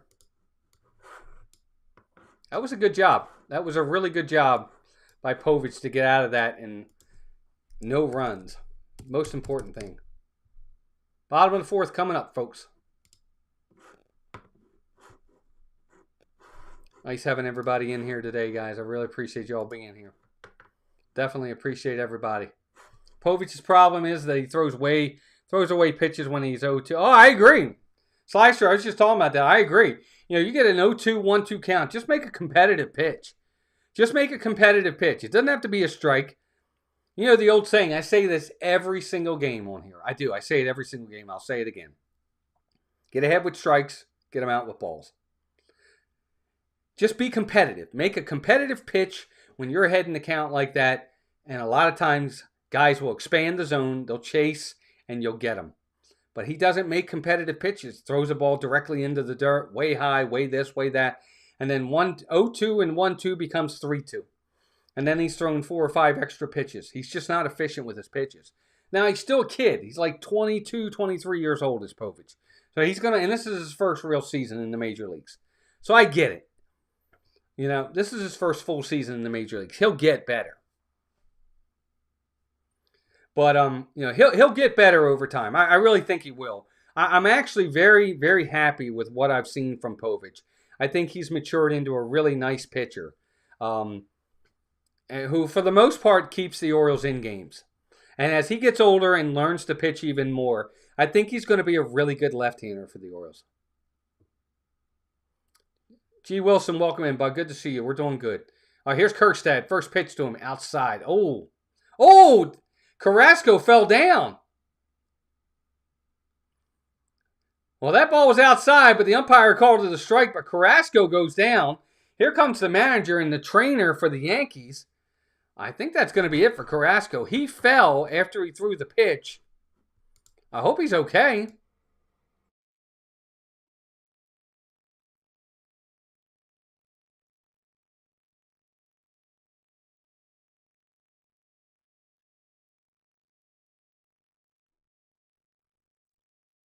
He just looked like he tripped himself. I don't think he's hurt. He just looked like he kind of tripped himself. Now, unless he fell on his pitching hand and his wrist, I don't think maybe his wrist. Because when he fell like that to put his hand out to break his fall. Maybe he hurt his wrist. No, he's staying in the game. Okay, I didn't think he was hurt. All right, Victor, we'll be here. No problem. Wow, Victor, you have dinner late. Dude, I have dinner at like 5 o'clock.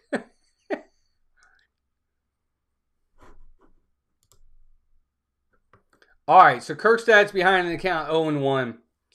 Let's see if he can get a pitch to drive somewhere. Here's the pitch. 0-1 pitch. Fly ball down into right field for a base hit. Another nice piece of hitting. Heston Kjerstad got a pitch. He was able to turn on it and drive it into right field. It stayed up. I thought Judge might have had a play on it, but it got down, so that's a leadoff single for Heston Kjerstad. Nice piece of hitting right there by KJ. I call him KJ sometimes because his name is KJERSTAD, Kjerstad. So a leadoff single for the Orioles. Exit velocity of 102. Oh, Victor, I totally get it. Here's Arias. He, of course, homing his first time up, swinging a foul, 0-1. Totally get it, Victor. Totally get it. Look, we work from home. So Melissa, as soon as she's off work, she comes downstairs. First thing she does, she cooks dinner. So, yeah, I'm lucky in that regard. She's very good with that. All right, time is called. What are they calling? Okay. I thought maybe they were going to call a balk for a minute there, the way the umpire was coming out, but no. They just called time. All right, 1-1 count on Arias. Nobody out, man on first. 4-2 Birds, bottom of the fourth. Here's the 1-1 pitch. Way outside, ball 2, 2-1. Good to have everybody here. 15 likes. You guys are awesome. 16 likes, actually. I take that back. Good job, everybody. So 1-1 count on Arias. 1-1 pitch. Inside, ball 2, 2-1. Actually, it should be 3-1, shouldn't it? Isn't the count 3-1? I guess not. Of course, Arias is 1 for 1. He hit the solo home run. So he's got a 2-1 count here. He's got the good count. 2-1 pitch. Check swing. Did he go? He did go. 2-2. So quick 2-2 count just like that. 63 pitches for Carrasco. If you're Arias, you just don't want to hit a ground ball here or strike out. Put the ball, a line drive somewhere. That's what I'm saying. Just put good wood on it and drive it somewhere.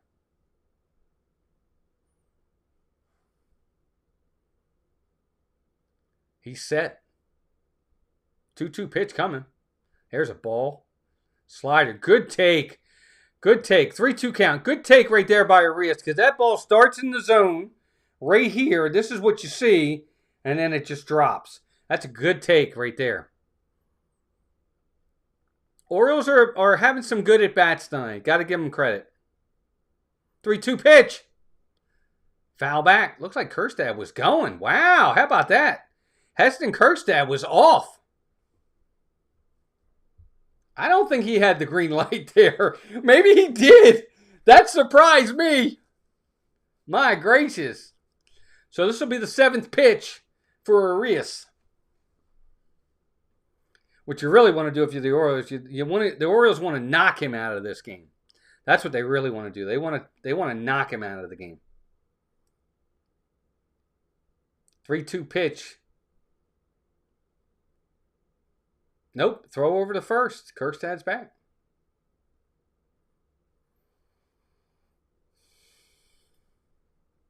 First disengagement for Carrasco. Yeah, Kjerstad isn't really what I would call a guy that's a threat to steal, but he's got a little bit of speed. But he's not a base stealer. Carrasco's at the belt. 3-2 pitch. Kjerstad's going. Swing and a miss. He's out. Throw to second. No, he's not going to get him. The ball was high, and that's going to be a steal for Kjerstad. So Arias is out, but Heston Kjerstad steals the bag. And Kjerstad's saying something to him. He's out there with Peraza and Volpe, Jorge Mateo getting in the mix. And the benches are cleared. The teams' benches have cleared. Here come the Orioles, and here come the Yankees, and the benches have cleared. Kjerstad wasn't happy. The ball was high. Volpe went up, and when Kjerstad slid, Volpe came down on his head, and Kjerstad said something to him.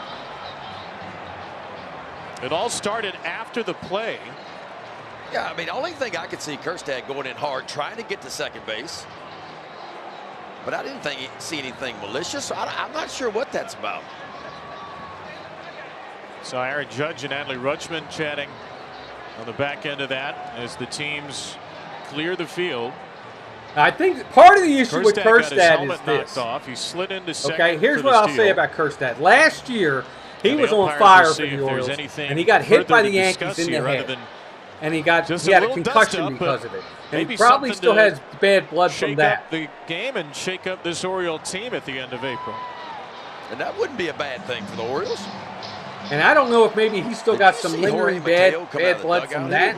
But last year, in a game in the season, Kerstad, who was really hitting well at the time, was beamed in the head by the Yankees on a 95-mile-an-hour fastball in the head. He had concussion, went on the injured list for like 3 weeks. Let's see what happened here. Yeah, and see, he comes right down on the head. And it's not Volpe, it's Reyes. And then he pushes off his head. Kerstad a little bit of a a little bit of a push. So I'm not sure, and that's probably what Kerstad took exception to. And then, and then he came up and pushed him. Yeah, and I think that's what Kerstad's upset about. Yeah, good for him. And you're right, Ben. Sorry, it was Reyes, not Peraza there. The Yankees are going to make a pitching change in the middle of all this. Tim Hill is out of the. So Yankees are going to make a pitching change, and that's what it was. Well, Hunt Tough, here's what I'll say to that. And again, maybe it's me being a homer. But you get beamed in the head last year by a 95-mile-an-hour baseball. That's not baseball. Okay? If the Yankees were to have Aaron Judge get knocked in the head by a 95-mile-an-hour fastball, I'm sure Yankee fans would be pissed. And then on this play right here, the guy jumps up, and he's supposed to jump up for the ball. He comes down on his head again, and then after he comes down on his head, he pushes him. It is a waste of energy. I agree. But ultimately, I think that's what it is. You know, but I don't have any problem with Kerstad saying something. Get in his face and let him know you're not going to take anything. You're not going to take any crap from him. And I think the Yankees would do the same. I don't think the Yankees would take any crap. If the Yankees thought that there was something there, they're going to say something. I have no problem with it. Nobody swung. He's just letting them know, hey, look, I'm here. I'm not going to take anything. I don't have a problem with it. You know, when you get the thing about baseball with me is I'm one of these guys that I don't believe in those unwritten rules where if somebody does something, the pitcher's got to come up and hit the batter, and I don't believe in that. You know, you can really hurt someone when you're coming and you're throwing a 95-mile-an-hour baseball at their head. You could kill them. You can kill them. Now that was last year. Now this year, Kerstad probably was. Definitely, he overreacted. I'm not going to say he didn't. But, you know, defend yourself. If you feel like somebody's doing something, say something. You know, he didn't swing at him. He just said something to him. It's over. I have no problem with that. Same thing with the Yankees. And the Yankees, if a guy came down on one of your players' heads and then the guy pushed off and the player wants to say something to him, say, hey, look, I'm not going to take this crap. That's fine. Stick up for yourself. All right, so here's Mullins. First pitch to Mullins is oh, see, there you go. That's one back for the Orioles. That was a strike, and the umpire called it a ball. It was a high strike, but it was a strike, so 1-0. So the Orioles get one back. That should have been a strike. 1-0 pitch. Swinging a foul, 1-1. Hey, what's up, Chris? Welcome in. Nah, no problem at all.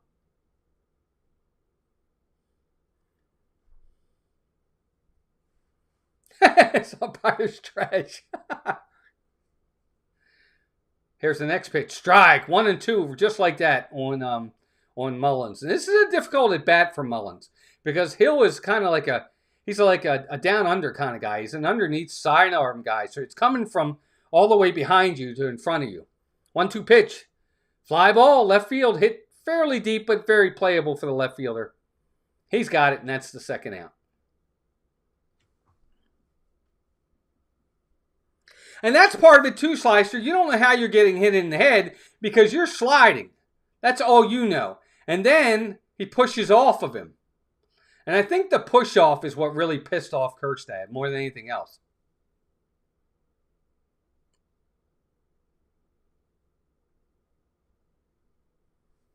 But it's over. All right, here's Gunnar. There's a first pitch swinging again. Ground ball to the first baseman. Flip to the pitcher, and the inning is over. Just stupid. Just stupid at bat right there.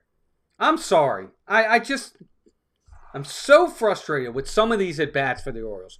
For as many good at bats as they've had tonight, they've had some bad at bats. Take a pitch, Gunnar.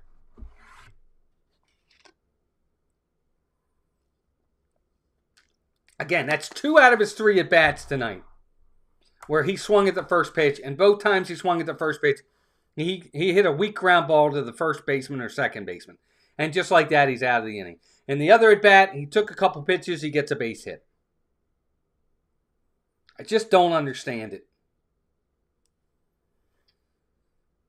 It's a rally killer, just like that. You got a man on second. So again, there's two guys now. They were 1 for 3 with runners in scoring position because Adley got the 1 base hit. Now they're 1 for 5.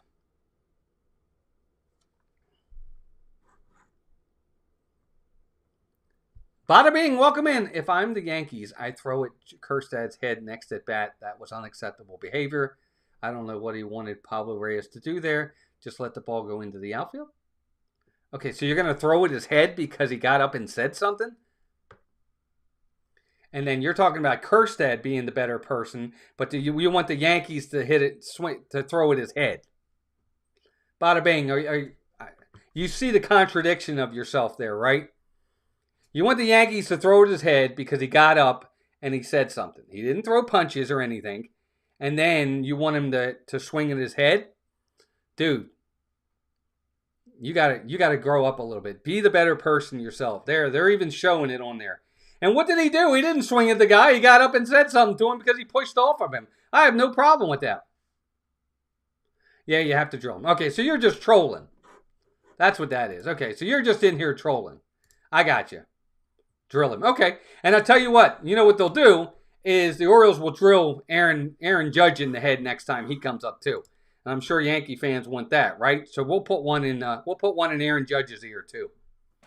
Here's Povich to Peraza. First pitch, curveball, strike right there, 0-1. And see, that's the one thing I don't like about people that come in here. If you're gonna act childish and come in here and talk like that without talking, legitimately right baseball. Here's a fly ball hit real well center field, but it's going to be playable for Cedric Mullins. I don't ever condone hurting baseball players ever. And to come in here and say you have to drill them, that's just, pardon my expression, that's asinine. And you know it. You're just coming in to troll. But again, that's New York Yankee fans. And I'm sorry to say that, and I am going to go down that road because that's what Yankee fans are like. Win with class and lose with class, guys. All right, here's Goldschmidt. Goldschmidt, first pitch to him, ball, 1-0. And I'm sorry to say that, but I'm gonna call you guys out when you talk like that. That's just ridiculous. Well, it is, Hunt Tough. I'm sorry, man. You see that kind of stuff all the time. You should never want to hit somebody in the head. I'm sure Yankee fans would not want Aaron Judge to get one in the ear. Ever. You want your best player to get hit in the ear? We'll put one in his ear if that's what you want. 2-0 count to Goldschmidt. Povich, next pitch. There's a strike, 2-1. And that kind of stuff does upset me. You can come in here and you can be a Yankee fan and be happy to winning games. But when we start talking ridiculous talk and disrespectful and hurtful of players, I draw the line. 2-1 pitch in the dirt. Ball 3-1. It's just, but that's all that. And thanks, Jeannie. I appreciate that. And all that is just bada bing coming in to just cause trouble. Again, you come in here in good faith and have fun and root for your team, you're fine. But if you come in here in bad faith, I'm not going to put up with that. There's a fly ball, 3-1 pitch. That's gone. Way gone. Good pitch right there. Goldschmidt just takes it deep. 4-3, just like that. The Yankees back in the game. But again, it's all about the pitch selection right there and location. Bad pitch by Povich, right down the middle of the plate with 2 strikes, and Goldschmidt deposited it into the left center field stands, and it's 4-3.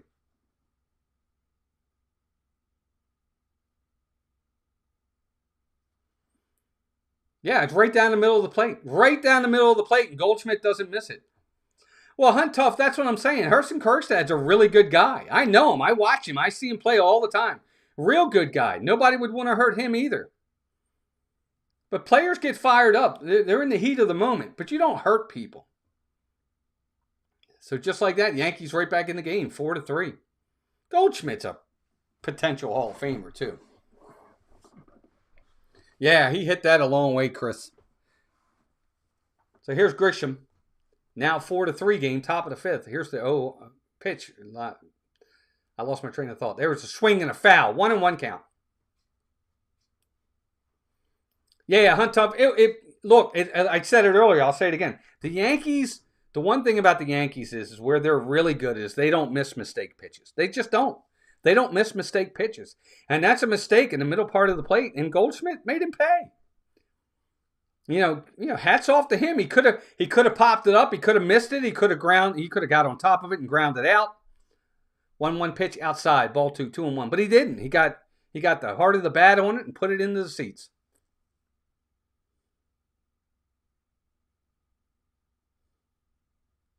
Yes, Slicer, it's very true. It's part of the problem with the Orioles, too.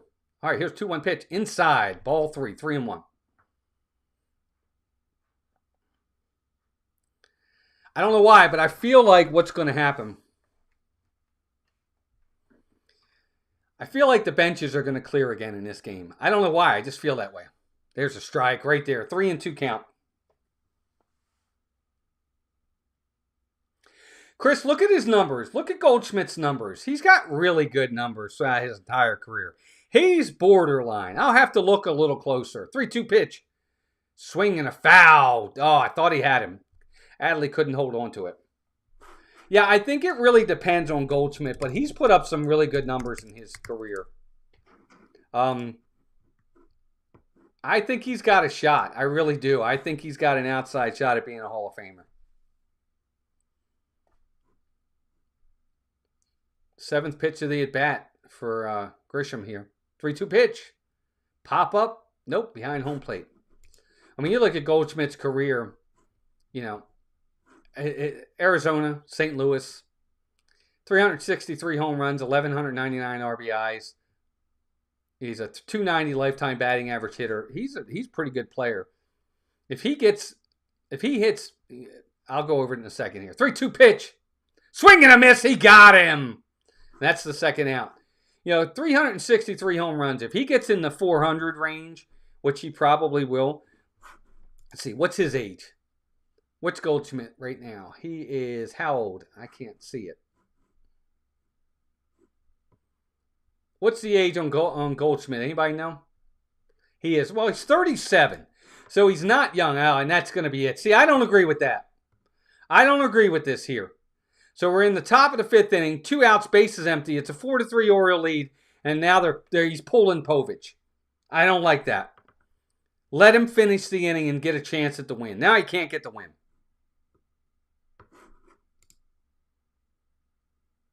He's got over 2,000 hits, Chris. 2,097 hits, 363 home runs, 1,190 RBIs, 170 stolen bases, a 290 lifetime batting average, 382 on-base percentage. He's got an 891 OPS in 15 seasons. The issue with, he's a good player. He's got a shot. 20 home runs, 36, 19, 33, 24. I'm sorry, let me go back. 24, 36, 33, 34. In 2020, they didn't play a whole season. 6 home runs, 31, 35, 25, 22.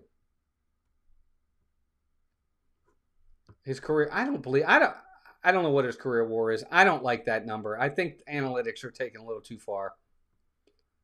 But his career is a 63.2. 7-time All-Stars. He won the National League MVP in 2022. He's got 4 Gold Gloves. Good player, really good player. I think he's borderline.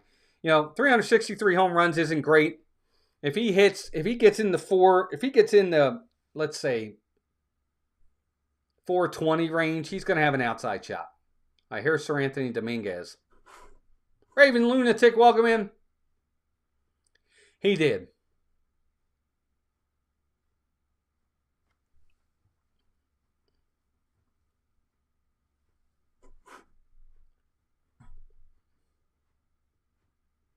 I don't like WAR. Wins above replacement. I don't agree with it. Because I can promise you right now, if you replace Paul Goldschmidt with Albert Pujols, the wins above replacement are not going to be the same. All right, so here's Dominguez. He's going to face Aaron Judge. First pitch, line drive, base hit into right field. So a 2-out hit, first pitch swinging for Aaron Judge. Man, that guy is just a machine, isn't he? I don't know. I'm not a big fan of WAR. And again, that's just my opinion. I don't think WAR's, I don't know. I just don't agree with WAR. I mean, I'm fine with it. It's a fine number, and there's nothing wrong with that number. But I don't know. I just look at the numbers. I don't care who's going to replace him. I look at his numbers. Richard, the legend. What's up, R. Johns? How are you, bud? All right, here's Rice. Dominguez has got to make a good pitch here. Here's the pitch. Yep, ball high. Curveball. 1-0. And this is it. We talked about it earlier. This is what the Orioles really need to do. They need to put up some zeros. Yeah, single doesn't hurt you there. 1-0 pitch. Ball 2. 2-0.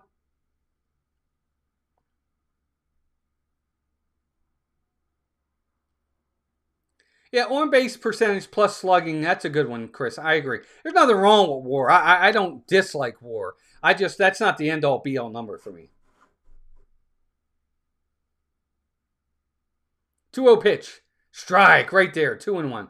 Yeah, Bautista is pretty good, Hunt Tough. The thing about Bautista is he's one of these guys, he's a thrower. Okay? He doesn't make quality pitches, to be honest with you. But he can overpower hitters. He doesn't have to make quality pitches. He's just got to be close. And that's the thing about a guy like a Bautista. You know, somebody like Mariano Rivera, you know, probably the greatest closer of all time, he made quality pitches. He didn't have to be overpowering. You know, Rivera didn't throw 99. He didn't throw 100. And he threw the same pitch. Here's the 2-1 pitch. Curveball right there. Strike. 2-2. Yeah, OPS plus is fine too. I just think WAR is fine. But I'm not going to say, oh, he's a 60 WAR, he's a Hall of Famer. I'm going to look at everything. 2-2 right here. Nope. Dominguez. Oh, I think they got Judge. Did they get him? They did. They picked him off. It wasn't a great throw by Mountcastle. Judge was almost safe, but they picked off Aaron Judge, and that's the inning. They threw over to first. Mountie drops the ball and then throws a high throw to second, but Gunnar made a nice tag and they got him. And that's the inning, folks. So the Orioles keep the lead. 4-3. We're heading to the bottom of the 5th inning. See, they should have kept Povich in the game. I'm sorry.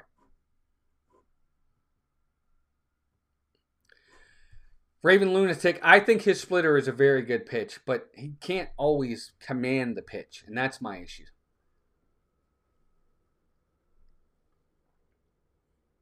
You know, and that's the thing with him. Bautista's great, but he's overpowering. You know, when he starts to lose velocity, he'll have to become a pitcher. Hey, what's up, Ryan? Welcome in.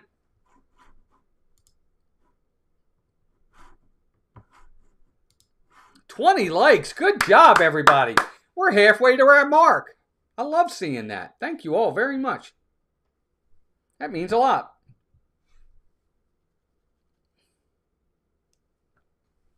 Yeah, the Orioles got to find ways to get some add-on runs here. I said it before, and I'll say it again. I didn't think 4 runs is going to be enough to win this game. They're going to need to score more runs. And I don't like that Brandon Hyde came out and pulled Povich there. I just don't. I just don't. I don't think that gives I don't think that's confidence in your kid. You got 2 outs. There's nobody on base. Yes, you gave up a home run, but you got nobody on base. You got 2 outs. Try to let him get out of the inning. Show confidence in the kid.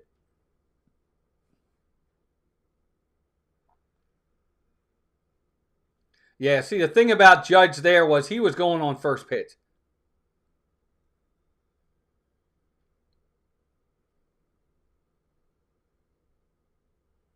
Yeah, the Orioles in the last 11 games have scored more than 4 runs one time in the last 11 games. More than 4 runs. One time in the last 11 games, they scored more than 4 runs. All right, here's Rutschman. First pitch. Outside. Ball 1. 1-0. Got to find a way to score some more runs. Hill is still on the mound for the Yankees. Tim Hill looks like he's about 80. 1-0 pitch. Outside, ball 2, 2-0. Almost the exact same spot as the last pitch. Now, Tim Hill is not what I would call an overpowering pitcher, but I don't think the hitters see the ball out of his hand. 2-0 pitch. Strike right there, 2-1. See, like the bada bing guy, he's gone. He comes in, he makes a snide comment, and now he's gone. That's trolls. 2-1 pitch. Fly ball, foul down the right field line. 2-2. And that's the thing. Hunt Tough, you've been in here the whole time. You've been respectful. You're having fun. You're cheering on your team. I have no problem with that. 5 runs is the key. You win most games when you score 5+. 2-2 pitch. Here it is. High. Ball 3. 3-2. Well, yeah, I agree with you. Normally, Raven Lunatic 5+ will win a game, but you know the Yankees are like the second highest scoring team in all of baseball. The Orioles are gonna really have to put some runs on the board. 3-2 pitch. Ball 4. Oh, that was close, but it's a walk. So leadoff walk for the O's. Here we go.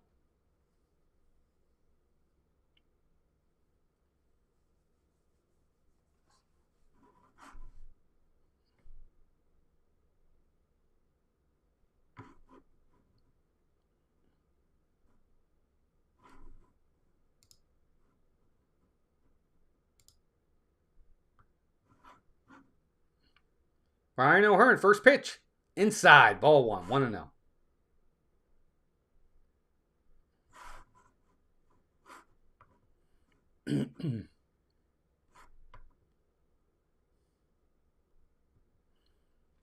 Inside, ball 2. 2-0. No, Slicer, they do. They seem to struggle with keeping the foot on the pedal. I agree with you there.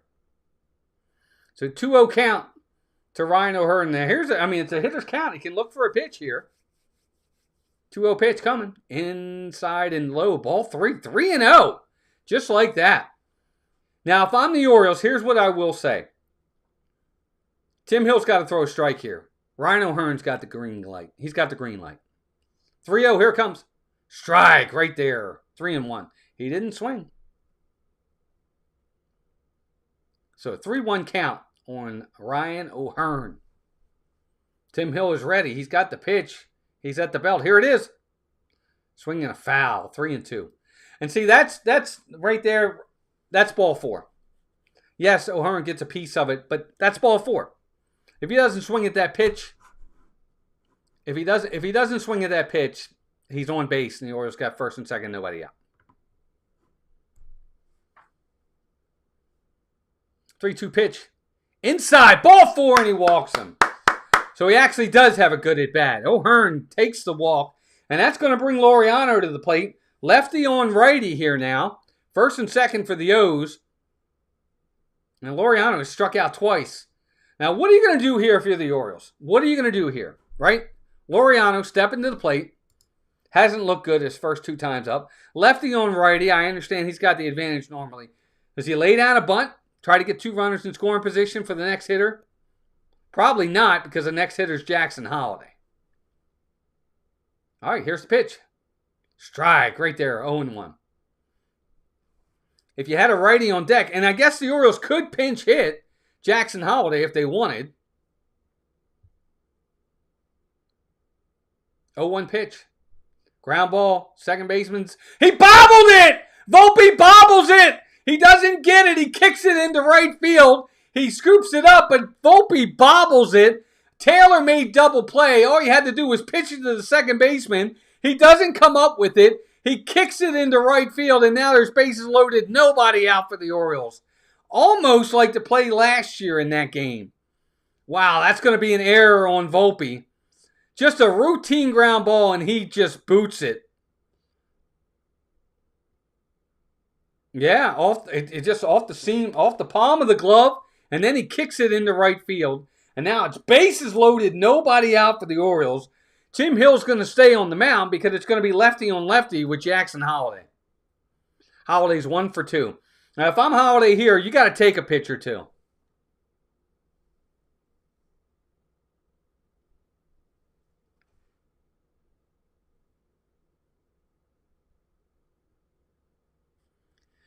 Right, Raven Lunatic, I agree with you. I mean, don't get me wrong. That's easier said than done. I mean, the ball's coming in. You got like 1/10 of a second or 2/10 of a second to decide whether or not you're gonna swing. So you got to be ready. All right, so here's Jackson Holliday, bases loaded, nobody out. O's. Tim Hill is set. Here's the pitch. Strike. 0-1. I like the take. I don't care. I like the take. I would agree, Raven Lunatic. You got to get at least 2 here. Swing and a miss. Strike 2. Just like that. It's a lefty on lefty, but I like that they're giving him the chance. I still think Holiday should bat here. He's got to learn to have these types of situations and these types of at-bats. 0-2 pitch. Swinging a foul off the catcher's mask. So Holiday stays alive. And again, if I'm Jackson here, I don't need a home run. All I need to do is put the ball in play. Even if it's a double play. Look, I'll say this. Even if it is a double play, it's going to score a run. He's got to put the ball in play. That's the most important thing here. No strikeout. 0-2 pitch. Ground ball to second baseman. There it is. Going to tag the runner for 1. Throw to first. Not in time. And that's going to score the run. So he does exactly like he should have done. He did what he had to do. He went out there. He got the ball in play. Scores the run. And he beats the throw to first. And Hyde's coming out because he's saying that the second baseman, I guess, impeded the runner. But I don't know about that. It's Laureano. But the Orioles do score a run. It's now 5-3 O's. Good job, O's. Just like that. So he comes up. And Reyes, did he? Oh, no, he got him. He looks like he got him just on the back. Yeah, he definitely, I guess Hyde was saying he didn't get him. But he definitely did. He got him on the back. Barely, but he did get him. All right, so here comes Aaron Boone. He's going to take out Tim Hill. That's it for Hill. So the Orioles, first and third, only 1 out.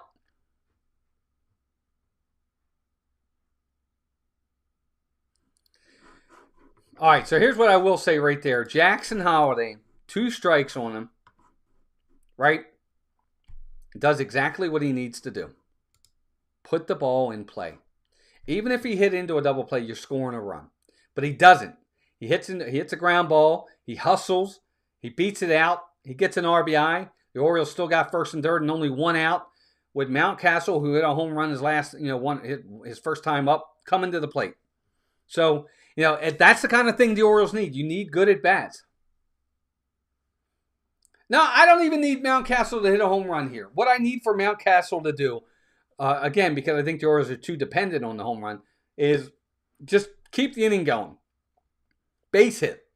It's going to score the guy from third. You're going to get another run. Just keep the carousel going. That's what I want to see. That's all he needs to do. Really, that's all he needs to do.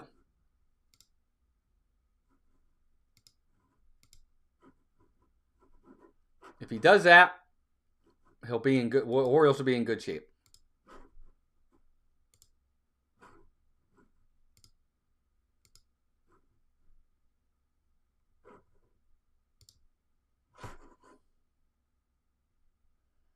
It's 5-3 Birds.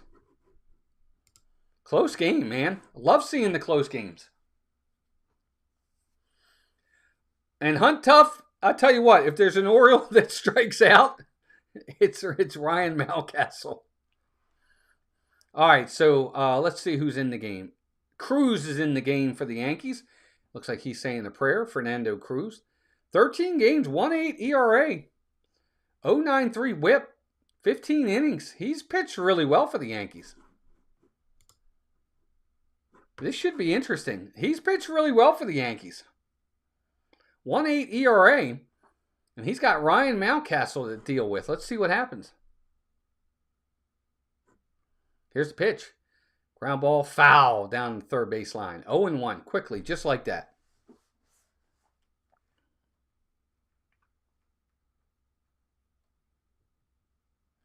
First and third. Jackson's a stolen base threat now. He could go. And I don't think it'll be long before he does go. Well, the man on third, are the Yankees even going to throw through? 0-1 pitch. Swing and a miss on the splitter. Just like that, Mountcastle's down 0-2. And see, that's just what I was talking about, Hunt Tough. This is a guy that he's very prone to striking out. Now, again, if you're mounting here, you just got to be in defense mode. 0-2 pitch. Swing and a miss. He got him. 3 pitches. Struck him out on 3 pitches. Mountcastle sucks, man. I'm sorry. I know he hit the home run, but again, you need a big hit in a big moment, and he doesn't come through. All right, so here's Kirkstad. 1 for 2 with a single and a stolen base. Yeah, his splitter is very good. But again, if you're Mountcastle, just shorten up on the swing. Make contact. He did not do exactly what Jackson Holiday did do. Just put the ball in play and see what happens. All right, here's Kirkstad. First pitch. Fly ball, center field. Hit pretty well, but it's going to be playable. Again, first pitch swinging. That's your inning. But the O's get a run. The lead's up to 5-3. Heading to the 6th, folks. All right, let's do some scores around Major League Baseball. You know, let's do some scores. Let's see what's going on around Major League Baseball right now. While we got a minute. Check out all the scores. Bottom of the 8th inning, Guardians with a 4-1 lead over the Twins. Bottom of the 6th, 6-2 Phillies over the Nationals. Bottom of the 6th inning, 9-0 Cardinals over the Reds. Top of the 6th, 3-2 Cubs over the Pirates. Top of the 6th, Kansas City's got a 3-0 lead and a no-hitter over the Rays. Mets 1-0 bottom of the 4th over the Diamondbacks. Top of the 4th, Red Sox 4-0 over the Blue Jays. Bottom of the 2nd inning, 2-1 Brewers over the White Sox. Top of the 2nd inning, Athletics and Rangers are no score. Earlier today, we had the Astros lose to the Tigers 7-4. Rockies beat the Braves 2-1. Dodgers beat the Marlins 12-7. Mariners beat the Angels 9-3. Padres beat the Giants 5-3. And the Cardinals won the first game of that doubleheader 6-0. So there you go. That's the scores around Major League Baseball right now as we head to the 6th inning. Orioles clinging to a 5-3 lead.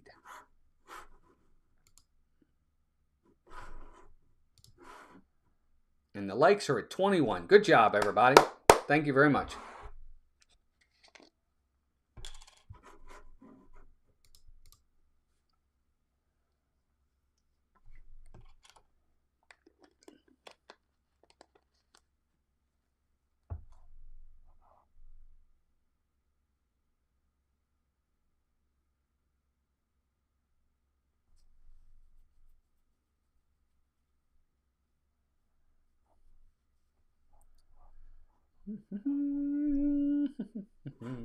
I'm just waiting for the game to start back up, at least on my end.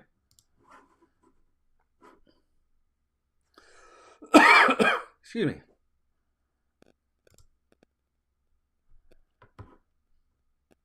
All right, so Keegan Aiken is in the game for the Orioles. 5-3 Birds, top of the 6th inning.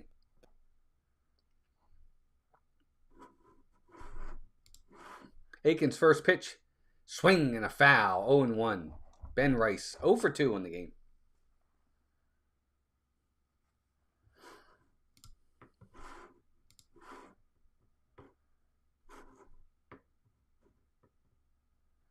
Oh, 1 pitch. Swinging a ground ball to the first baseman. Foul. Good. Glad it was foul because it got by Mountcastle into right field, but it was foul. So quick 0-2 count on Ben Rice. Nice having everybody in here. 21 likes tonight. That was really good. I appreciate that, gang. Keegan Aiken on the year has actually had a really good season so far for the O's. It's been one of their guys that can really rely on. Ben Rice is set. Here's the 0-2 pitch. Swinging a foul again. He's still alive.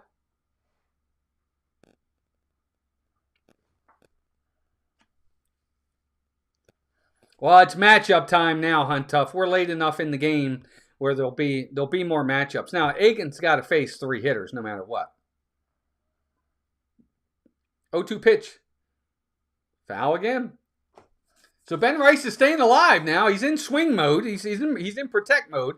And it's smart. I mean, he's keeping his at-bat alive.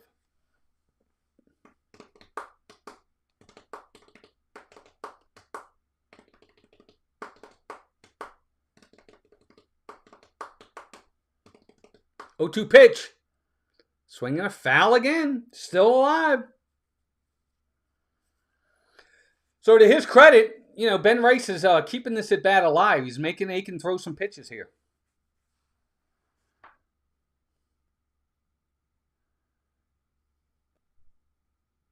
0-2 pitch. Swing and a miss. He got him. Slider on the outside, and Aiken, Ben Rice couldn't get to it. So 1 down. Good pitch by Keegan Aiken right there. Just had him out in front. Well, no, actually he wasn't out in front. That ball just got it by him. So 1 out. That's going to bring Volpe to the plate. He's 0-2. High. Ball 1. 1-0. 0-2, and he's got an error that has cost his team. See if he makes up for it in this at-bat. Volpe is batting .230 on the season. 0-2 today. Here's the 1-0 pitch. High again. Ball 2. 2-0. So right now, Aiken's high. His body's out in front of his arm, and everything's up. He's got to bring it down a little bit. 2-0 pitch. Outside. Ball 3. 3-0. And this is what you can't do. This is the one thing about Aiken I will say. You can't walk the batter. Make him earn his way on. If he gets a base hit, he gets a base hit. Don't walk, guys. 3-0 pitch. There's a strike. 3-1. I do it again. I'm sorry. I'm giving in here and I'm throwing a strike. And if he hits it and gets a base hit, then he gets a base hit. Don't walk him. 3-1 pitch. Here it is. Strike. 3-2. Yes, sir. Volpe thought it was a ball, but it caught the bottom of the zone. And right now, if I'm Aiken, fastball is the only pitch he's getting over for strikes. I'm throwing the fastball again. 3-2 pitch. Swinging a foul back.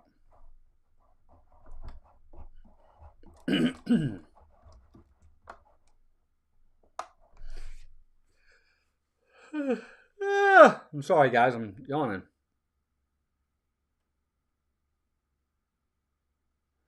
Aiken is set.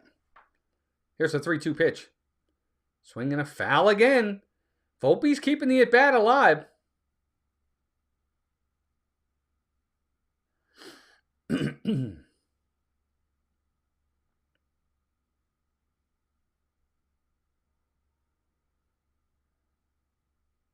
Three-two pitch. Line drive past the dive of Gunnar Henderson into left field for a base hit. Gunnar almost got to that ball, but it's into left field, and Volpe with a 1-out single. 108 miles an hour off the bat. He scorched that ball. And Gunnar almost gets to it. He almost got there. He hits that ball 2 miles an hour slower, and Gunnar gets there. But that 108 off the bat, that's hit pretty well. All right, here's Austin Wells, lefty on lefty. First pitch. Swing and a miss. Strike right there.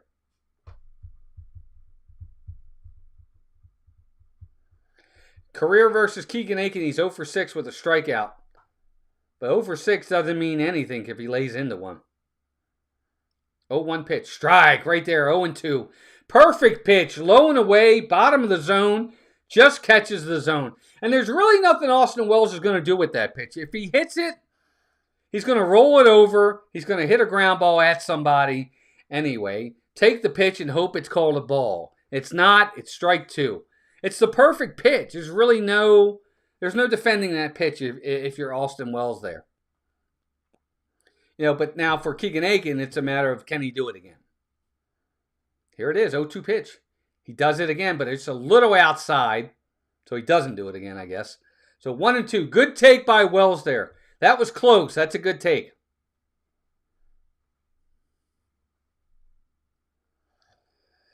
Keegan Aiken is set. Here's the 1-2 pitch. Line drive, base hit or blooper. Base hit into right field. And Volpe's going to go all the way to third, just like that. So a bloop base hit for Austin Wells into right field. Volpe got a good jump, and just like that, it's first and third. Here comes Reyes.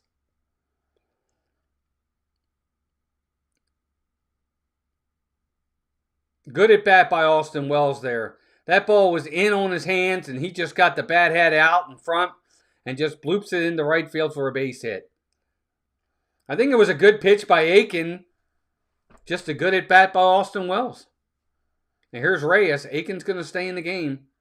Got to keep the ball low in the zone. Here's the pitch. Strike right there, 0-1. Now for Aiken, what you're looking for here is you really want to keep the ball low in the zone, see if you can induce a ground ball.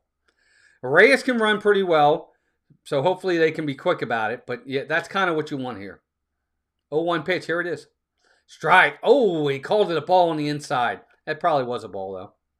1-1. Games are never easy against the Yanks. I'll say that when it's the Orioles. Very seldom are they easy. Good to have everybody here. 1-1 pitch. Swing and a foul back, 1-2. Now you can look for the strikeout if you're Keegan Aiken. Now you can look for a strikeout. You got a 1-2 count right here. Orioles, by the way, 1 for 9 with runners in scoring position today. 1 for 9.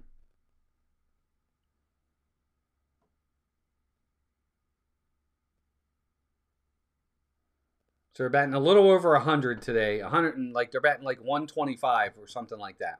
Terrible. 1-2 pitch coming. Here it is.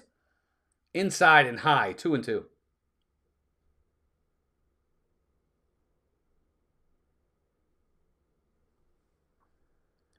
So 2 balls, 2 strikes, 1 out, first and third. Orioles looking to get out of this inning. Brian Baker's warming. Here's the 2-2 pitch. Called strike 3 on the inside corner. That's a big out. Curveball on the inside corner. It did catch the zone. Just barely, but it did catch the zone. And Reyes is out. So 2 down in the inning. And the biggest at-bat of the game is right now for the Orioles. That ball does catch the zone, and he's out for sure. So you have the number 9 hitter coming to the plate for the Yankees in Dominguez, or the number 8 hitter coming up for the Yankees in Dominguez. This is what you want right here, because you don't want the lineup to turn over. You want the number 9 hitter starting the next inning. So this is the big at bat for the Orioles right here. Keegan Aiken's and possibly the Orioles' biggest at bat of the game is right now, because you really got to get this guy. This is the guy you got to get.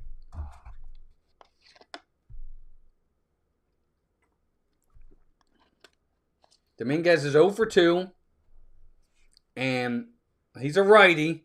But if you're Keegan Aiken, you've got to make good pitches here. You got to get him here. This is the big at bat right here.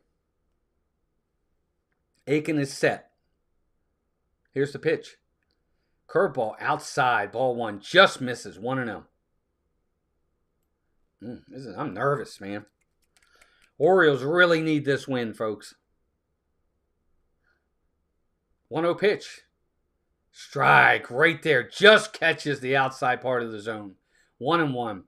Dominguez is not happy. He didn't think it was a strike. It just caught the corner. Aiken set. 1-1 pitch. Swinging a ground ball. Foul. 1-2. So quickly 1-2. Just like that. The Orioles trying to get out of this inning without a run scored. Can they do it? I don't know.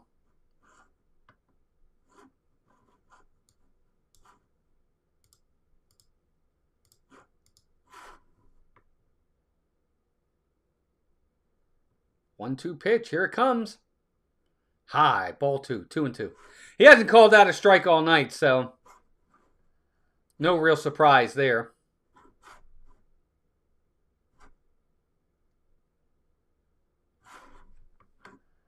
2-2 pitch. Ground ball foul. We're going to do it again.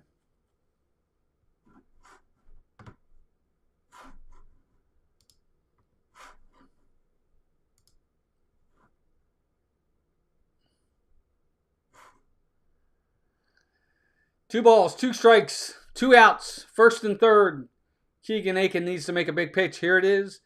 He got him! Strike 3 called on the outside corner. And the Orioles get out of the inning. Wow, what an inning. Holy macaroni. Holy cow, the Orioles get out of it. No runs, a hit, couple men left. Whoa. Good job, Birds. 5-3, bottom of the 6th coming up. Woo, Nelly. That was close. Really good pitching by Keegan Aiken there. Really, really good pitching. I'm going to run to the restroom, gang. Talk amongst yourselves.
All right, I'm back. Here we go. All right, Orioles 5-3 lead as we head to the bottom of the 6th inning. 6 people still in here watching, and I appreciate all 6 of you. I guess 5, really, because I'm kind of watching too. So I appreciate the 5 of you being here.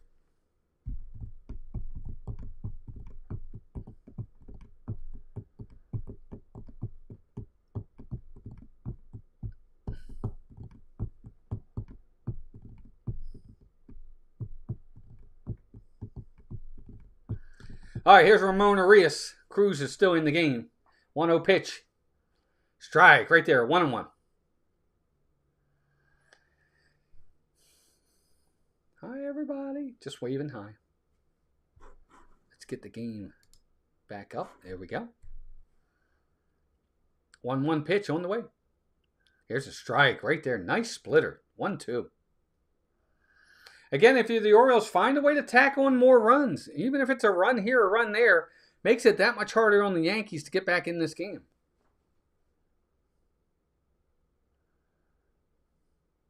1-2 pitch coming. In the dirt. Ball. 2-2.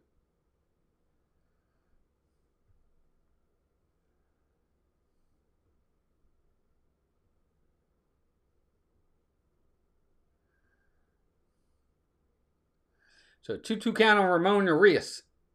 He's 1 for 2. Here's a 2-2 pitch. Ground ball foul. I'm going to do it again.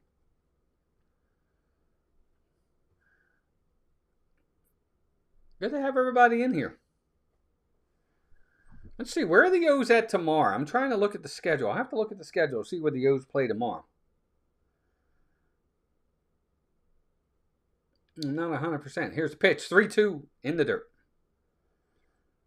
Where are the Orioles tomorrow? Let's see. Let's take a look.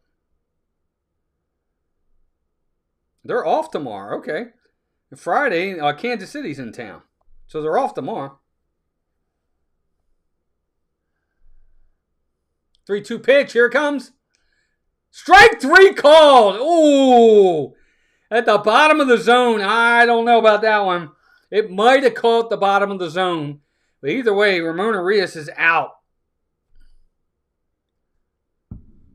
Yeah, I guess it caught the bottom of the zone.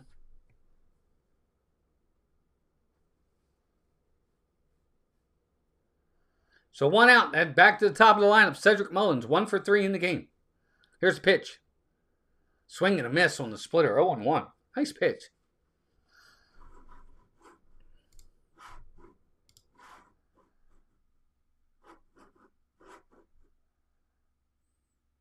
$21 likes, gang. 0-1 pitch. Swing and a miss. Strike 2. Splitter again. Wow, Cruz's splitter is really good. Yes, that's an excellent pitch for him.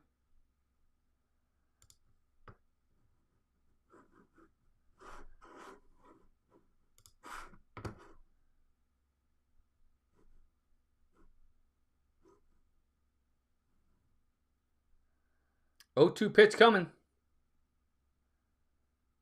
And here it is. Throw it again. Mullins is out. Wow. Cedric Mullins looked terrible in that at bat. 3 splitters. I'm going to change the light goal to 30. See if we can get there. 3 splitters. 1, 2, 3. And he swung at all 3 of them. None of them were even close. It almost looked like he was guessing. It did. It really looked like he was guessing. Because that third one wasn't even close. All right, here's Gunnar. 1 for 3 with a single, a stolen base, and a run score. Here's the pitch. Strike right there, splitter. Yeah, not a good at bat by Mullins right there. All right, here's Gunnar. 0-1. Here's the pitch. Swing and a miss. Splitter again. 0-2. Well, if you're Orioles, you got to look splitter here. That's all he's thrown. And every time he throws it, the Orioles don't hit it. But Gunnar's behind in the count. 0-2, just like that. The way Gunnar's been swinging lately, he's probably going to strike out here. I hope he proves me wrong. At the belt. Here's the 0-2. Swing and a miss. He got him. Wasn't even close. Told you. Splitter. All 6 pitches in a row he threw splitters. And the Orioles couldn't hit any of it. That's just... But they're clinging to a 5-3 lead as we head to the top of the 7th inning.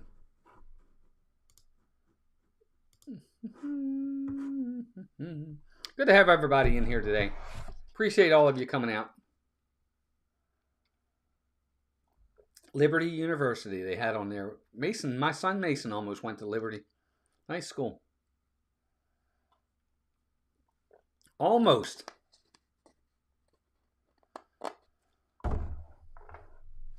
Yeah, his splitter is pretty good. I don't know. I think Bautista's splitter is pretty good too. Bautista just hasn't played much because the Orioles haven't given him much of a chance to save games. I think Bautista's splitter is pretty good as well.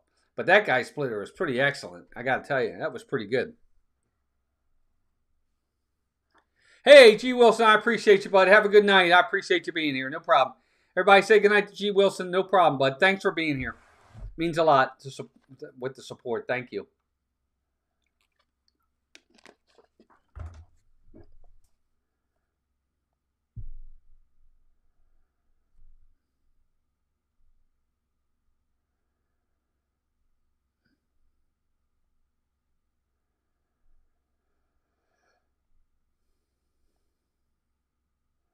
Just appreciate everybody coming out tonight, man. It's been fun. It's been a lot of fun tonight. Yep, Kansas City's in town Friday, Saturday, Sunday, and then we go to Minnesota. Play the Twins. Looks like Cano's coming in the game probably for the Orioles. Leading off is going to be Peraza. So 9-1-2 for the Yankees. And again, I hate to say it, but it's true, and I've been beating this drum all night. If you're the Orioles right here, this is the inning for you. Nope, Aiken's still on the mound. Swing and a foul back. 0-1 to Peraza. Because the thing about it is, if you get through this inning, Judge will be the 3rd hitter in the inning if he comes up. You can get him out this inning, you get out of the inning, you probably won't see him again. 0-1 pitch. Ball, 1-1. It's the 7th inning. If he bats in this inning and that he's the last out of the inning, you won't see him again this game unless they start batting around. 1-1 pitch. High, ball 2, 2-1. This will be Keegan Aiken's probably his last. This will be his last hitter. He's not going to pitch to Goldschmidt. He's certainly not going to pitch to Aaron Judge. So this is the guy he's got to get right here is Peraza. Here's 2-1 pitch.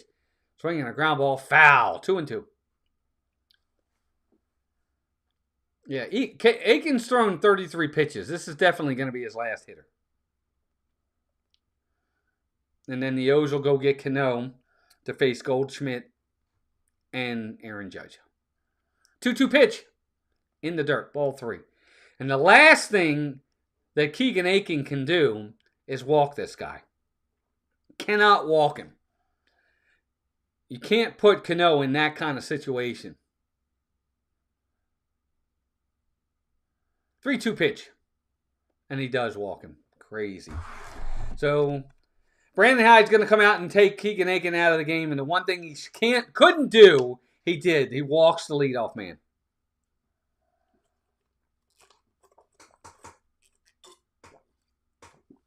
So Yennier Cano is going to have to face both Goldschmidt and Aaron Judge with a man on base and the possibility of tying the game with one swing. I'll be right back, gang. I'm going to go get a water while we're in commercial break. Cano's coming in. Pray to God. Actually, you know what? I don't have to go downstairs. I got a water over there. I forgot. I got a water right over there. I forgot. I had one sitting over there. My office desk.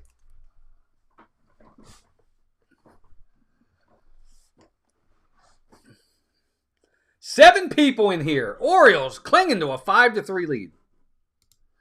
Is it going to be enough?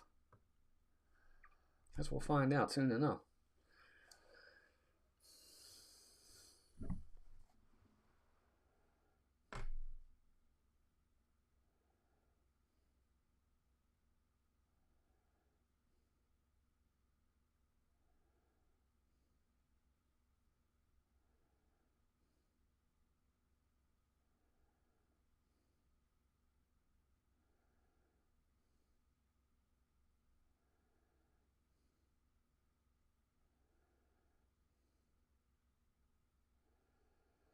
All right, guys, just waiting for the Orioles to come back. 5-3 lead. 5 of you watching here tonight. Appreciate you all watching.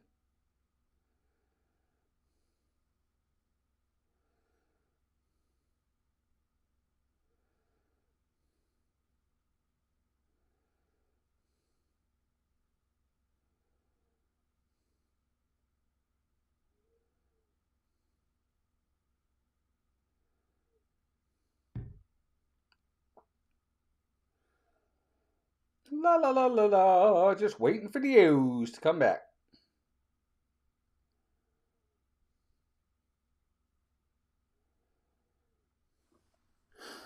"5-3 Birds." Yennier Cano on the mound for the Orioles. 10 games this year. 9 innings. ERA of 0 with an 0.89 whip. 226 opponent batting average. 8 strikeouts per 9 innings. And only the 1 walk. He's actually been really good so far for the O's. So here he is. Goldschmidt at the plate. Here's the pitch. Swinging a ground ball to the third baseman. He's going to have to go to first. Throw in time. So they got Goldschmidt. Arias charges. Throws to first and gets the out. But the runner does move up to second. And that's going to bring Aaron Judge to the plate.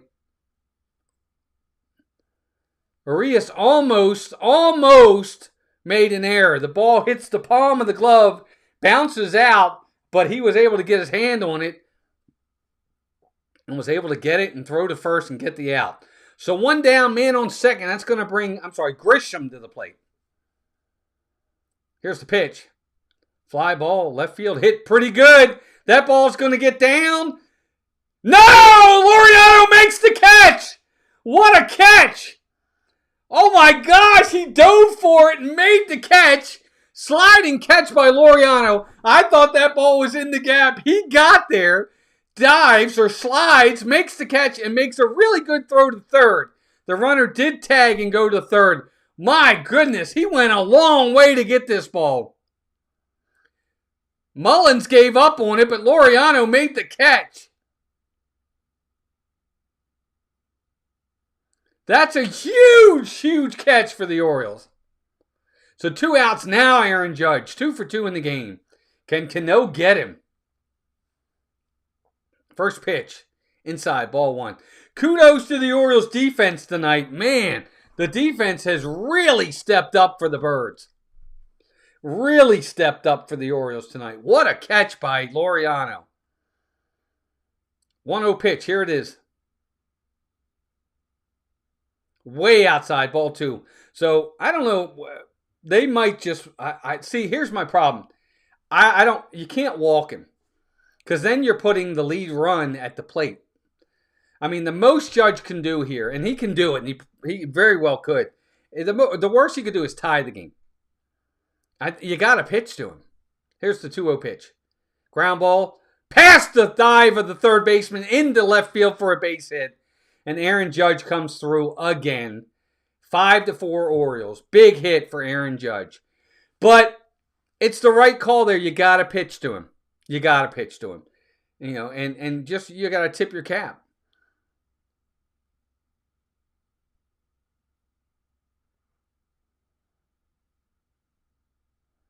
Just out of the reach of Arias. And you got to play the line because you got to protect against extra bases. You know, so it is what it is. But that's it. Aaron Judge coming out of the game. No, they're going to come get Cano. So just like that, Cano, he gets the 1 out. He got lucky with that out, to be honest with you. Laureano makes a great play. And just like that, 5-4. And Ben Rice coming to the plate. It's going to be a lefty on lefty. They're bringing in Soto to face Ben Rice.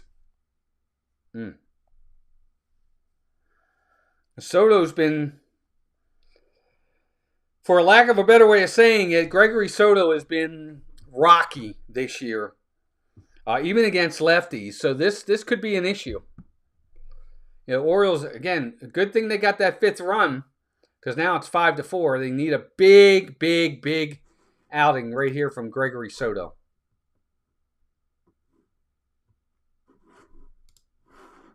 Appreciate everybody being in here tonight. Chatting or not chatting, just being here, I appreciate you. Means a lot. Again, we're a small channel. We got 1,100 subscribers. You know, we're nothing. We know that, but we're just happy you guys are here. And we haven't been consistent with the live stream, so hopefully we'll get a little bit more consistent with them so we can call these games.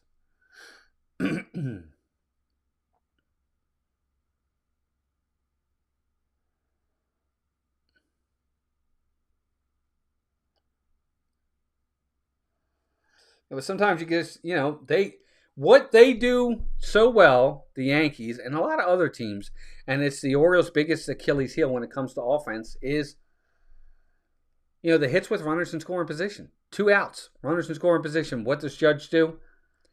Gets a base hit. He didn't try to hit a home run.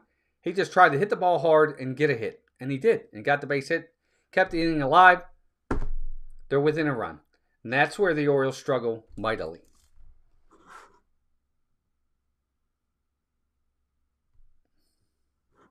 Orioles are 1 for 9 with runners in scoring position in this game. 1 for 9 with runners in scoring position. Even if they get 2 more hits and they're 3 for 9, this lead is much bigger. All right, so here we go. Ben Rice in the game. Gregory Soto on the mound. Here we go. First pitch. Strike. Right. What? Oh my God, he called it a ball. That pitch was right down the middle. How do you not call that a strike? This year. 1-0 count to Ben Rice. It should be 0-1. Here's the pitch. Check swing. He went 1-1. My gracious. That's a terrible call by the umpire. It should be an 0-2 count right now on Ben Rice. How is that not a strike? 1-2. No, throw over to first. He throws it away. He throws it into right field. Jackson goes and gets it. Aaron Judge is going to move up. Soto throws over to first, and he throws it into right field. Oh, my God. Now a base hit scores the tying run. Unbelievable.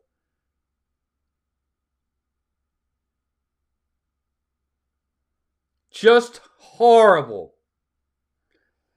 So now a base hit by Ben Rice is probably going to score the tying run. Here we go. 1-1 pitch. Here it is. Fly ball. That's gone. Well, Kerstad's got a shot at it, and he gets there. Oh my gosh, he catches it at the wall. Woo! Off the bat, I thought Ben Rice hit it out of the park, but he didn't. It stayed in the park, and the Orioles get out of the inning. Whew, man, crisis averted. 5-4, we're heading to the bottom of the 7th inning. This team's going to give me a heart attack, man. Ryan, welcome in. You mean the ABS system and the ABS system, the appeal system, everything. All of it needs to come. This umpire has missed so many balls tonight, so many pitches that were clearly strikes. It's not even like they were close. The boxes here, they were right. The entire ball was inside the box. His strike zone up tonight is terrible. What's up, Jeff? Welcome in. That is bad umpiring. I'm sorry. These guys have got to be held accountable. If you're missing that many calls, he's probably missed 15 calls tonight.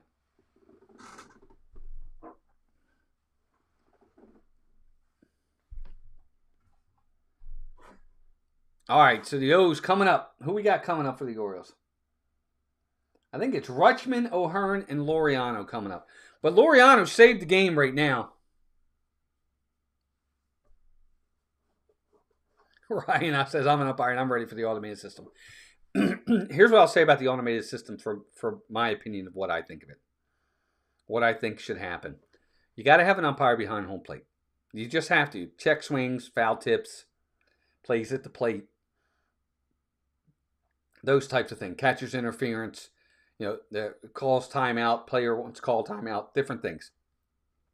But the actual calling of balls and strikes has to be done by the ABS system. The entire game.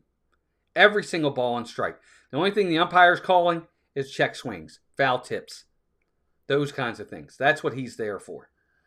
But the balls and strikes are umpire. And again, I don't know what it was like back in the 70s and 80s. You're right. They didn't have the technology they have today. But because we do have it today, and we see how many calls they're missing, and I get it, coming in at that speed, it's hard.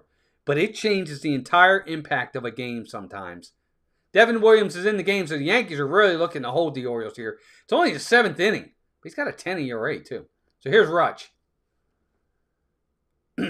First pitch. Line drive. Shortstop's got it. Makes a one-hand hop to throw. First base, he's out. I just made that so boring. Nice play by the third baseman. They were shifting over on Adley, and Adley hit a rocket to shortstop where the third baseman was playing. He made a nice backhanded play and makes a nice throw over to first to get Rutschman by a step. Nice play by the third baseman there. I made that seem so boring, but it was a nice play.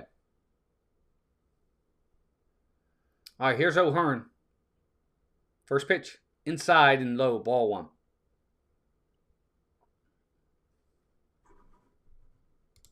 Let's get back over here. O'Hearn is 0 for 2 in the game. 1-0 pitch. Inside, ball 2. 2-0. Brian Baker. Oh, Lord. Brian Baker's up in the bullpen.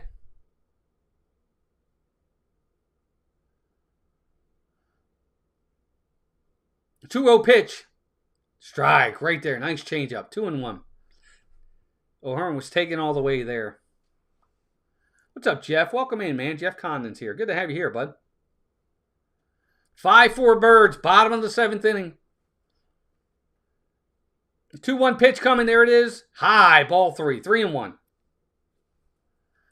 All right, so O'Hearn counts in his favor. He can look for a certain pitch in a certain part of the plate. And if it's there, he's swinging. 3-1 count. Pitcher sets. Here's the pitch. There's a ball 4, and that's a strike, but they called it a ball. That's another miss by the ump. If I'm Devin Williams, I'm upset too. The dugout of the Yankees is saying something to the umpire right now. They can't say too much because they've been giving calls all night. Here's Laureano, 0 for 3, but he made two really good catches tonight in left field. So I'll give him that. But boy, oh boy, we could really use a hit here. Here's the pitch. Outside, ball 1, 1-0. Laureano, to his credit, not one, but two really nice catches in left field tonight. But man, we could really use a base hit here. Here comes the 1-0 pitch. Swing and a miss. Change up. 1-1. So he can't lay off the pitch low in the zone tonight. Anything even close in the zone, he is swinging tonight.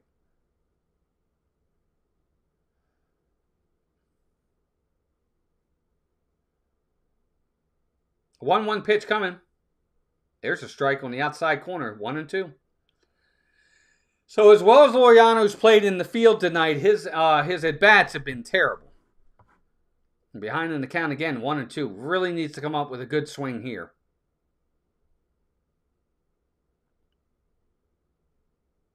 One-two pitch. In the dirt. Not enough, though. O'Hearn will not move up. So 2-2 on Ramon Laureano. Nice having Tenney in here. Oh, Devin Williams wants a new ball. The likes are at 23. Good job, everybody. That's awesome. Love seeing 23 likes. We got a shot. We got an outside shot at 30. All right, Devin Williams is at the belt. He's set. Laureano's set. 2-2 pitch. Inside. Good take. Ball 3. 3-2. Jackson Holiday's on deck.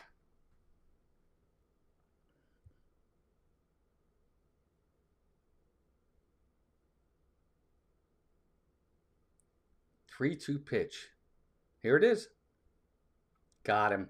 Throw to second. Runner's going. He's out too. And Ryan O'Hearn is thrown out. So strike him out, throw him out.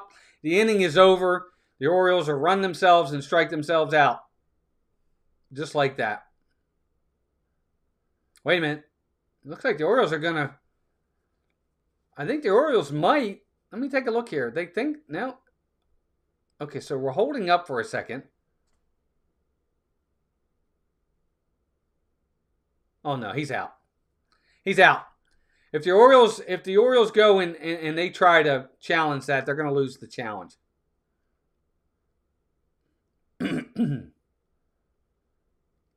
I wouldn't challenge it. He's out. Okay, so the Orioles are challenging the throw to second. That was a heck They're of a saying pick that by Ryan Reyes O'Hearn right is... They think Ryan O'Hearn is safe at second base on the steal. Gosh, he's not safe. He's out. To overturn it, though. Yeah, there's not enough there to overturn this. Orioles are going to lose the challenge. After review, the call on the field is confirmed. The runner is out. Yeah. Baltimore will lose their challenge. Yeah, he's definitely out. Yep. So that's the inning. Orioles are done. Strike him out, throw him out. Heading to the 8th inning. Orioles are clinging to the lead, 5-4, gang. It's going to be a finish. It's going to be a photo finish. Of course it is. It's never easy. It's never easy for this team.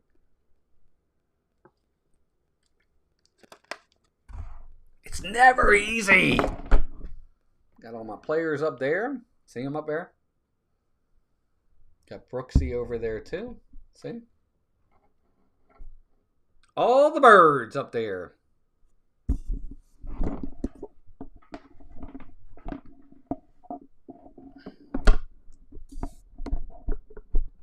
$11 of you in here. Good to have everybody in. 5-4 birds. We're heading to the 8th. Getting late, folks. It's getting late.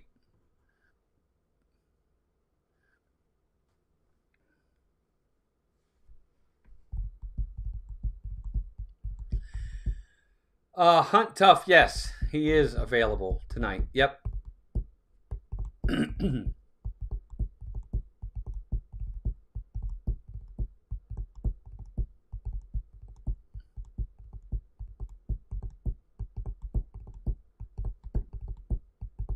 He is available. But again, you know, the Orioles have not done anything to tack on runs and to try and put this game away. And they've allowed the Yankees to stay in this game. It's just that simple. And that's why, you know, It's a one-run game heading to the ninth, heading to the 8th inning here. I was supposed to do scores. We'll do scores after this top half of the 8th inning for you guys. He's a righty. He's a righty, Hunt Tough. Yeah, he's definitely a righty.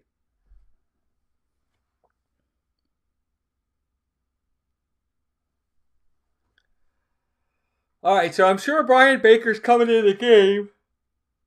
There's going to be Volpe, Wells, and Reyes.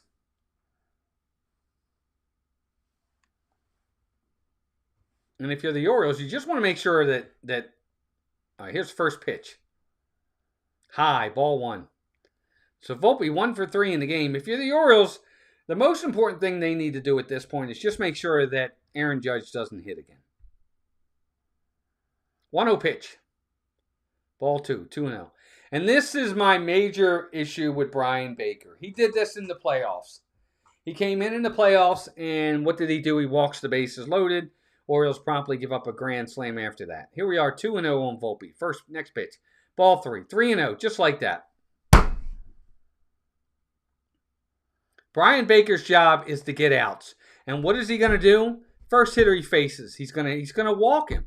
Volpe's not swinging here. 3-0 pitch. Strike. You got to throw it again. I don't care. He's got to throw it again. Dog training, welcome in.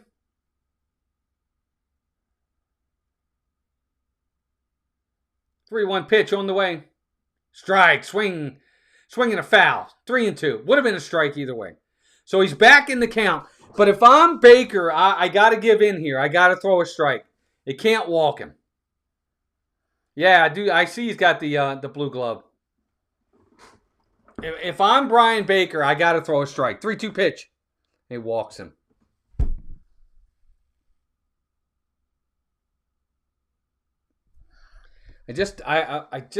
What I don't understand about pitchers in today's game, and please guys, help me.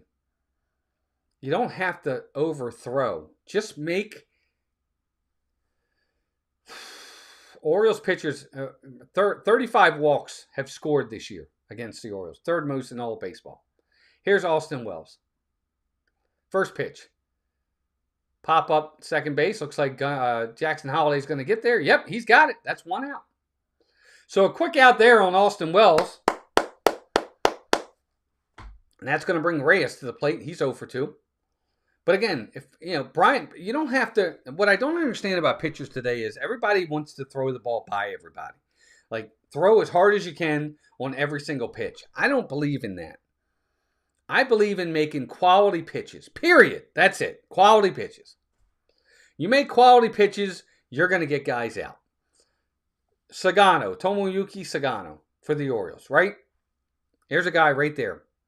Not overpowering. He's going to throw anywhere from 91 to 93 miles an hour, right? He doesn't he doesn't strike a lot of guys out. He's not overpowering anybody, but he has incredible command of his pitches, gets ahead in counts, and that's the difference. So Cody Bellinger, left-handed hitter, is going to pinch hit for the Yankees. Smart. I know he's batting 206, but it's a lefty on righty. I think the matchup favors the Yankees. Hopefully Baker can make a pitch. Here we go. Nope. Throw over to first. Volpe is back. And the thing about Volpe is he is a threat to steal here. Another reason why you can't walk a guy like that. Doesn't have a big lead, though. He does now. First pitch. Nope. Slider. Ball 1. 1-0.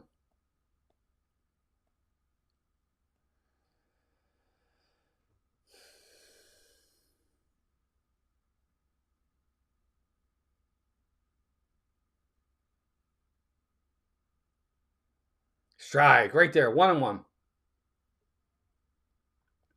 This game is gonna give me a heart attack. You talk about there aren't many must-win games in April, but this is a big one for the Orioles. So 1-1 pitch, there it is. Strike right there, 1-2. So Bellinger takes a good pitch there. That looked like a hittable pitch for sure. Volpe's getting a good lead. I don't know if Baker's watching him, but he better keep an eye on him. Because if he had gone there, he had a running start.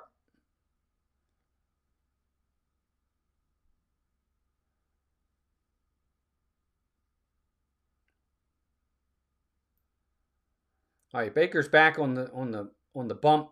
He's set at the belt. 1-2 pitch. Here it is. Swinging a foul by Bellinger. Good emergency swing there. Just making contact. Ball up in the zone, making an emergency swing right there. Baker's got to come up with a good pitch right here. You really want a ground ball right at like Gunner or right at Jackson Holiday right here. Turn a nice double play and get out of the inning, but I guess we'll find out. Let's see. Here's the pitch. Swing and a miss. He got him. And just like that, 2 outs for the Orioles. 98 up in the zone. It's a ball. Got to be honest, it's not a strike. If Bellinger lets it go, it's a ball. But he swings at it, and that's strike 3. So 2 down in the inning. That's going to bring up Dominguez. Really want to get this guy here.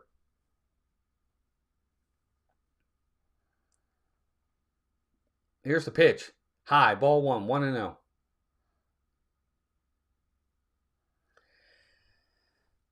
Yeah, but the issue is now you got the 8-hitter. You really want to start the 9th with the number 9 hitter. You really want that, man. The issue is if the number 8 hitter gets on here, and even if you get the number 9 hitter, then that means Aaron Judge will bat in the 9th. You really want to try to take the bat out of his hands going into the 9th inning. So you got to get Dominguez is the guy you want to get right here. Here's the pitch. Inside and high, ball 2. Brian Baker's got to settle down. Baker has got to settle down.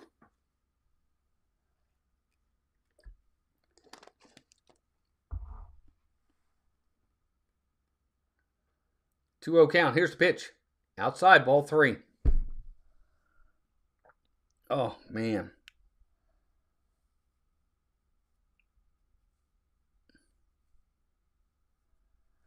So a 3-0 count on the number 8 hitter for Brian Baker. I don't understand it. Here's the pitch.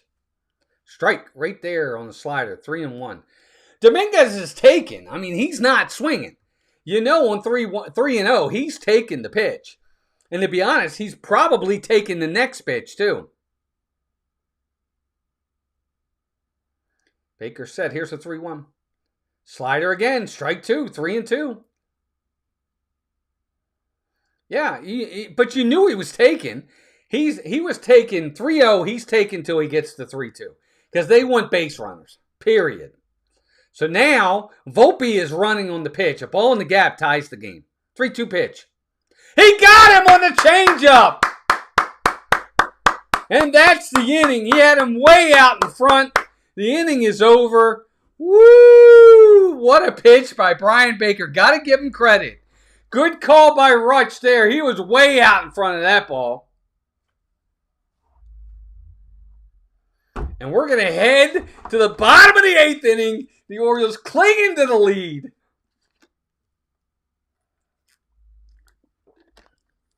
Unbelievable.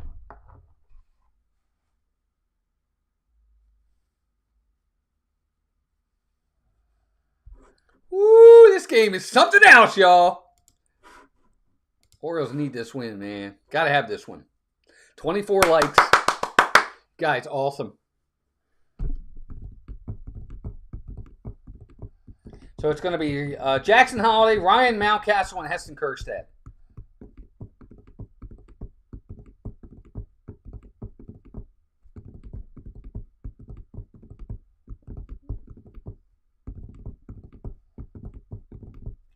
Holiday, Mountcastle, Kjerstad, Arias. And let's see, you've got Laureano in left. You've got Mullins in center. Kjerstad in right. Probably what will happen is Kjerstad, after he hits, will not come out for the 9th inning. More than likely, Dylan Carlson will be put into right field for the 9th inning for defensive replacement on Kjerstad, which makes sense.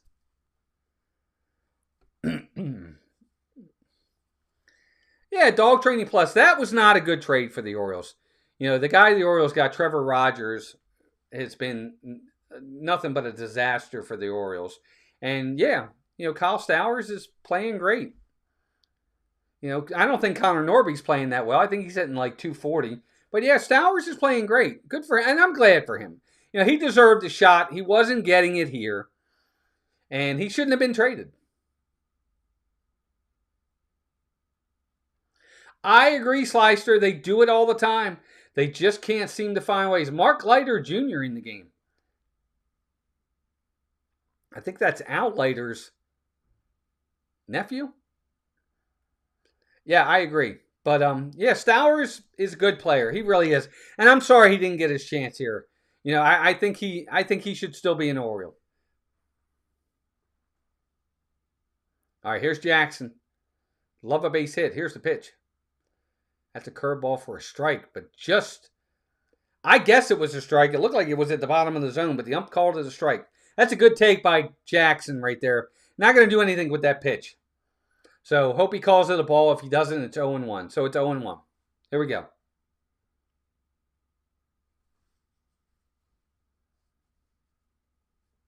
0-1 pitch. In the dirt. Ball 1. 1-1. Yeah, Dog Training Plus. I wish the Stowers was still here. But he made the trade he thought he needed to make. A left-handed pitcher he thought was going to do well for the Orioles. Trevor Rogers was a disaster. He's hurt now. I get it. 1-1 pitch. Swing and a miss on a splitter. 1-2. The Orioles are not hitting well against splitters today. Everybody that's coming up there throwing splitters, the Orioles aren't even making contact. Yeah, Trevor Rogers has definitely been very disappointing for the Orioles. So, I agree. That was one trade that did not work out for the O's at all. 1-2 pitch. In the dirt. 2-2. Nah, I wouldn't say they lost yet. It's only 5-4, and you got the heart of the order coming up. 9-1-2. Yankees are very much in this game, Hunt Tough.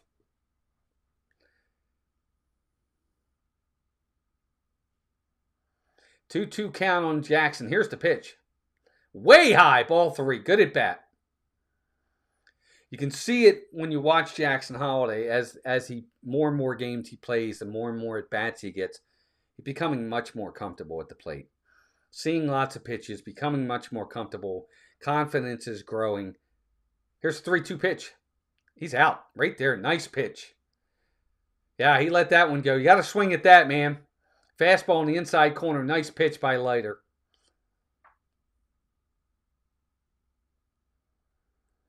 Yeah, Slyster, he's 21. He's still a kid. He hasn't had a full season in the major leagues. He's still going to have his slumps. He's still going to have his mistakes. But he's getting better. I'm seeing the growth. All right, here's Mountcastle. There's the pitch. Strike right there. 0-1. The guys that frustrate me are the veterans, like Mountie. Okay, yes, he hit a home run tonight, but he's batting like 190. It's terrible. Here's the pitch. Line drive. Caught by the shortstop for the second out. On a ball that was way inside. I don't know what Mountcastle's swinging at. It was a terrible pitch to swing at. He hits a line drive to the shortstop. Not hard, and it's an easy catch for him. So 2 quick outs, and here comes Kjerstad.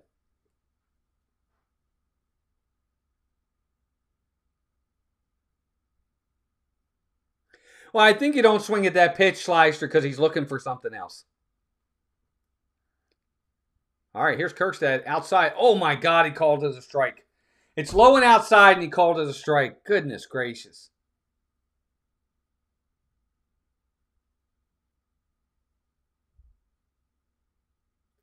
Oh, 1 pitch. Line drive. Base hit up the middle for Kjerstad. Nice piece of hitting right there. So Heston Kjerstad gets his second hit of the night.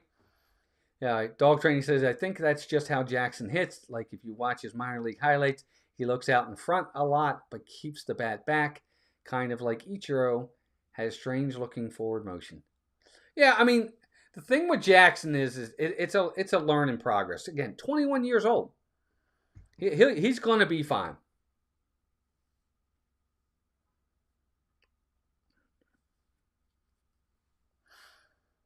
All right, so yeah, Dylan Carlson is in the game. He's going to pinch run for Kerstad, and of course, he's going to go to right field. So now it's up to Ramon Arias. See if we can keep this thing alive and maybe add on a run for Felix Bautista.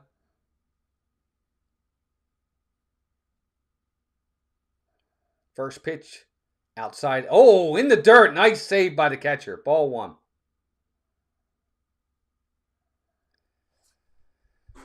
Don't forget, guys, our next outing, our next ball game, our next broadcast is going to be May 7th against the Twins. That 7 o'clock might change, so keep an eye on that when I put up the thumbnail. Oh, throw over to first, but Carlson is back.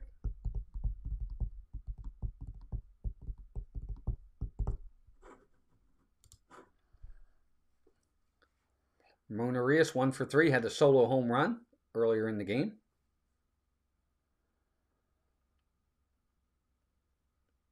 Here's the pitch. Ground ball. Dribbler up third base line. That's going to be a base hit. Nice. So Ramon Arias with a dribbler up the line, and they're never going to get him at first. So first and second for the O's with 2 outs. And that's going to turn the lineup over. That's going to get us back to the top of the lineup with Cedric Mullins. And here we go again with the Orioles. Runner in scoring position. You got a chance right here with a base hit by Mullins to put an extra run on the board. Give us a little bit of cushion. Can he come up with the big hit?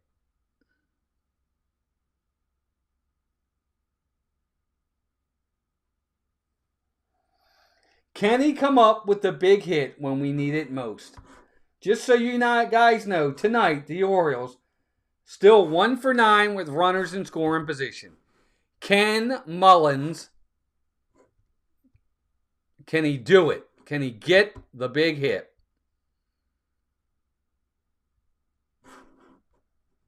That's the key. He got a single in the first. He flew out in the second, flew out in the third, and he got out in the seventh. So let's see. You need the big hit. Can Mullins, the leader, the veteran on the team, can he come through? First pitch. Outside, ball 1. Gunnar Henderson's on deck. 1 for 9 with runners in scoring position today. As a team. 1-0 count. Here's the pitch. Strike right down the middle. 1-1. Again, all you're looking for if you're Mullins is a base hit. Carlson is fast enough. He should score on a base hit here. Just keep the inning alive. 1-1 pitch. Swing and a miss on a splitter. 1-2.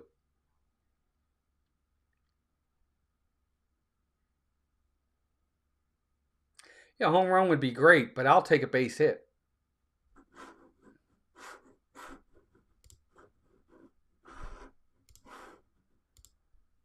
Just need a hit. Here we go.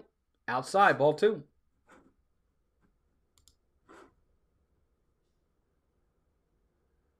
Outside, ball 2. 2 balls, 2 strikes, 2 outs. 5-4 Orioles. Bottom of the 8th inning. First and second. And here it is.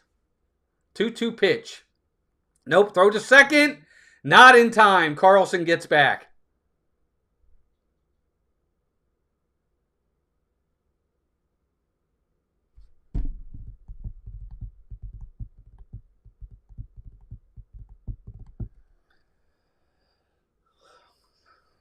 Mullins is 1 for 4 in the game. Remember what I said earlier. Great players aren't always great. They're only great when you have to be. This is one of those moments. 2-2 pitch. Swing and a miss. He got him. Strike 3. Ridiculous. It's 1 for 10 with runners in scoring position. So now it's up to Felix Bautista. Orioles are 3 outs away. They cannot get the big hit again. 1 for 10 with runners in scoring position. Batting 100.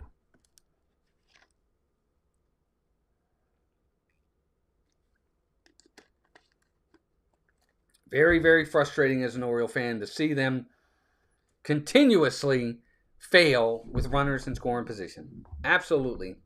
Continue to fail with runners in scoring position. Mm, mm, mm.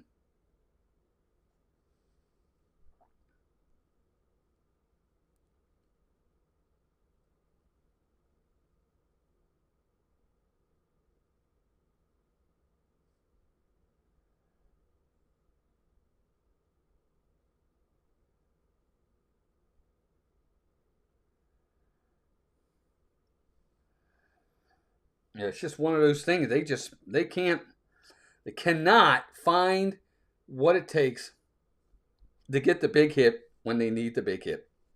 Just that simple. Mullins can't. Again, what does he do? He doesn't even put the ball in play. He strikes out. I don't know. I can't figure the O's out sometimes. That's the thing with me. I just can't figure them out. But the Orioles, the 9-1-2 hitter's coming up. Judge will be the fourth hitter in the inning. It'll be the number 9 hitter, Paul Goldschmidt, Grisham, and then Aaron Judge. It's up to Bautista now.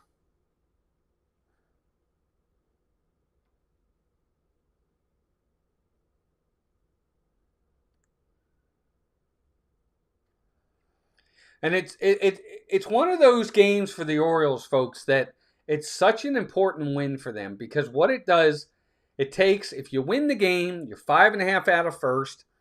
You just won the series against the Yankees, so you go up, you have the edge in the tiebreaker to start the season against the Yankees. You win the home series against them. You win your second series of the year, and you got a little momentum with the off day and then heading into your series against Minnesota. It's such a big win if they can pull it off. But if they lose this game, it's a huge loss, too.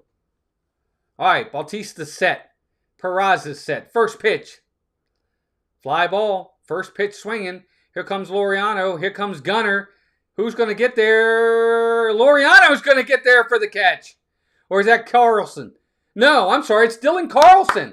So Carlson goes to left. I guess Laureano went to right. Nice running catch. So one down, just like that. First pitch.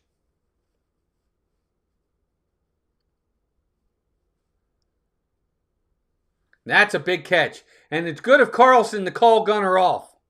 So one down. Here's Goldschmidt.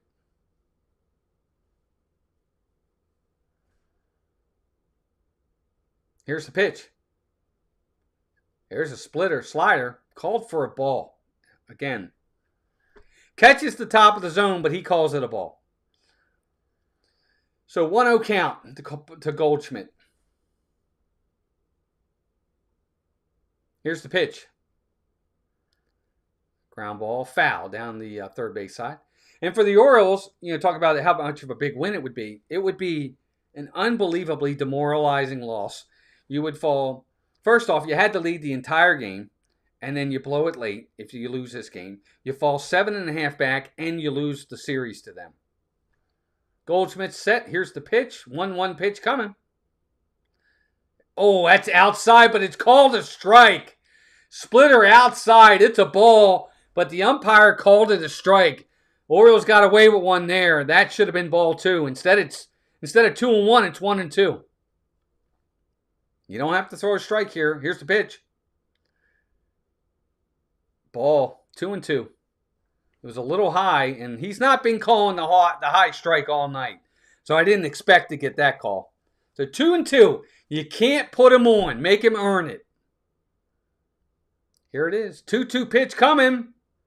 Fly ball, right field. Hit pretty well. Laureano's got it. Going to go over. Out of play. So we're going to do it again. 2-2. But again, it's such a demoralizing. You can't lose this game to the Orioles. You had to lead the whole game. If you lose it, you're losing it late. You fall 7.5 back. You've lost the opening series against the Yankees. It would be terrible. It's such a swing both ways that it's that big of a win for the Orioles. I mean, it's that big of a game for the O's. 2-2 count, 2-2 pitch. Goldschmidt, here it is. Swinging a ground ball to shortstop. Gunner's got it. Take your time with the throw. In time. And just like that, there's 2 outs. And here it is. Grisham's going to step to the plate with 2 outs in the inning. Obviously the biggest bat of the game, because if Grisham gets on, that means Aaron Judge will step to the plate. As an Oriole fan, I don't want to see that matchup. If you're a baseball fan, I'm sure you do. I don't. All right, Grisham is set. Here's first pitch. Strike, 99 right there. Yeah, if you're a baseball fan, obviously you want to see Bautista power versus power with Judge. I don't want to see that personally. I want to end it right here. 0-1 pitch. Swing and a miss on the splitter, 0-2. So here we are, 1 pitch away from the win. If you're Bautista doesn't have to throw a strike. He doesn't. The next 2 pitches he doesn't have to throw for strikes. He's just got to have a competitive pitch, and he's fine. Here it is. 0-2. He's set. Here's the pitch. Swing and a miss. He got him. 99 miles an hour. Fastball up and away. And that's a huge win for the Orioles. My gracious. You talk about a much needed win. That's it right there. 1-2-3 inning in the 9th. Orioles get him. Bautista comes in, looks dominant, doesn't give up anything. Wow, what a win for the Orioles. 5 runs, 10 hits, 1 error, 8 left for the Yankees. 4 runs, 7 hits, 1 error, 7 left. Bautista gets the save. Wow, what a... All right, now, Victor, I think we are. I've got to talk to Melissa and make sure she's good with it. Big win for the O's. Guys, we'll be back May 7th with another broadcast. Maybe one before that. We'll see. Look for the thumbnails. Appreciate y'all being here. Again, the Orioles get the win 5-4 over the Yankees. Day off tomorrow. They'll be in Minnesota starting Friday night. Thanks, gang. Appreciate y'all being here. Until next time, keep rooting for the O's or your team and take care of yourselves and each other. Again, the Orioles get the win 5-4. Bye, gang.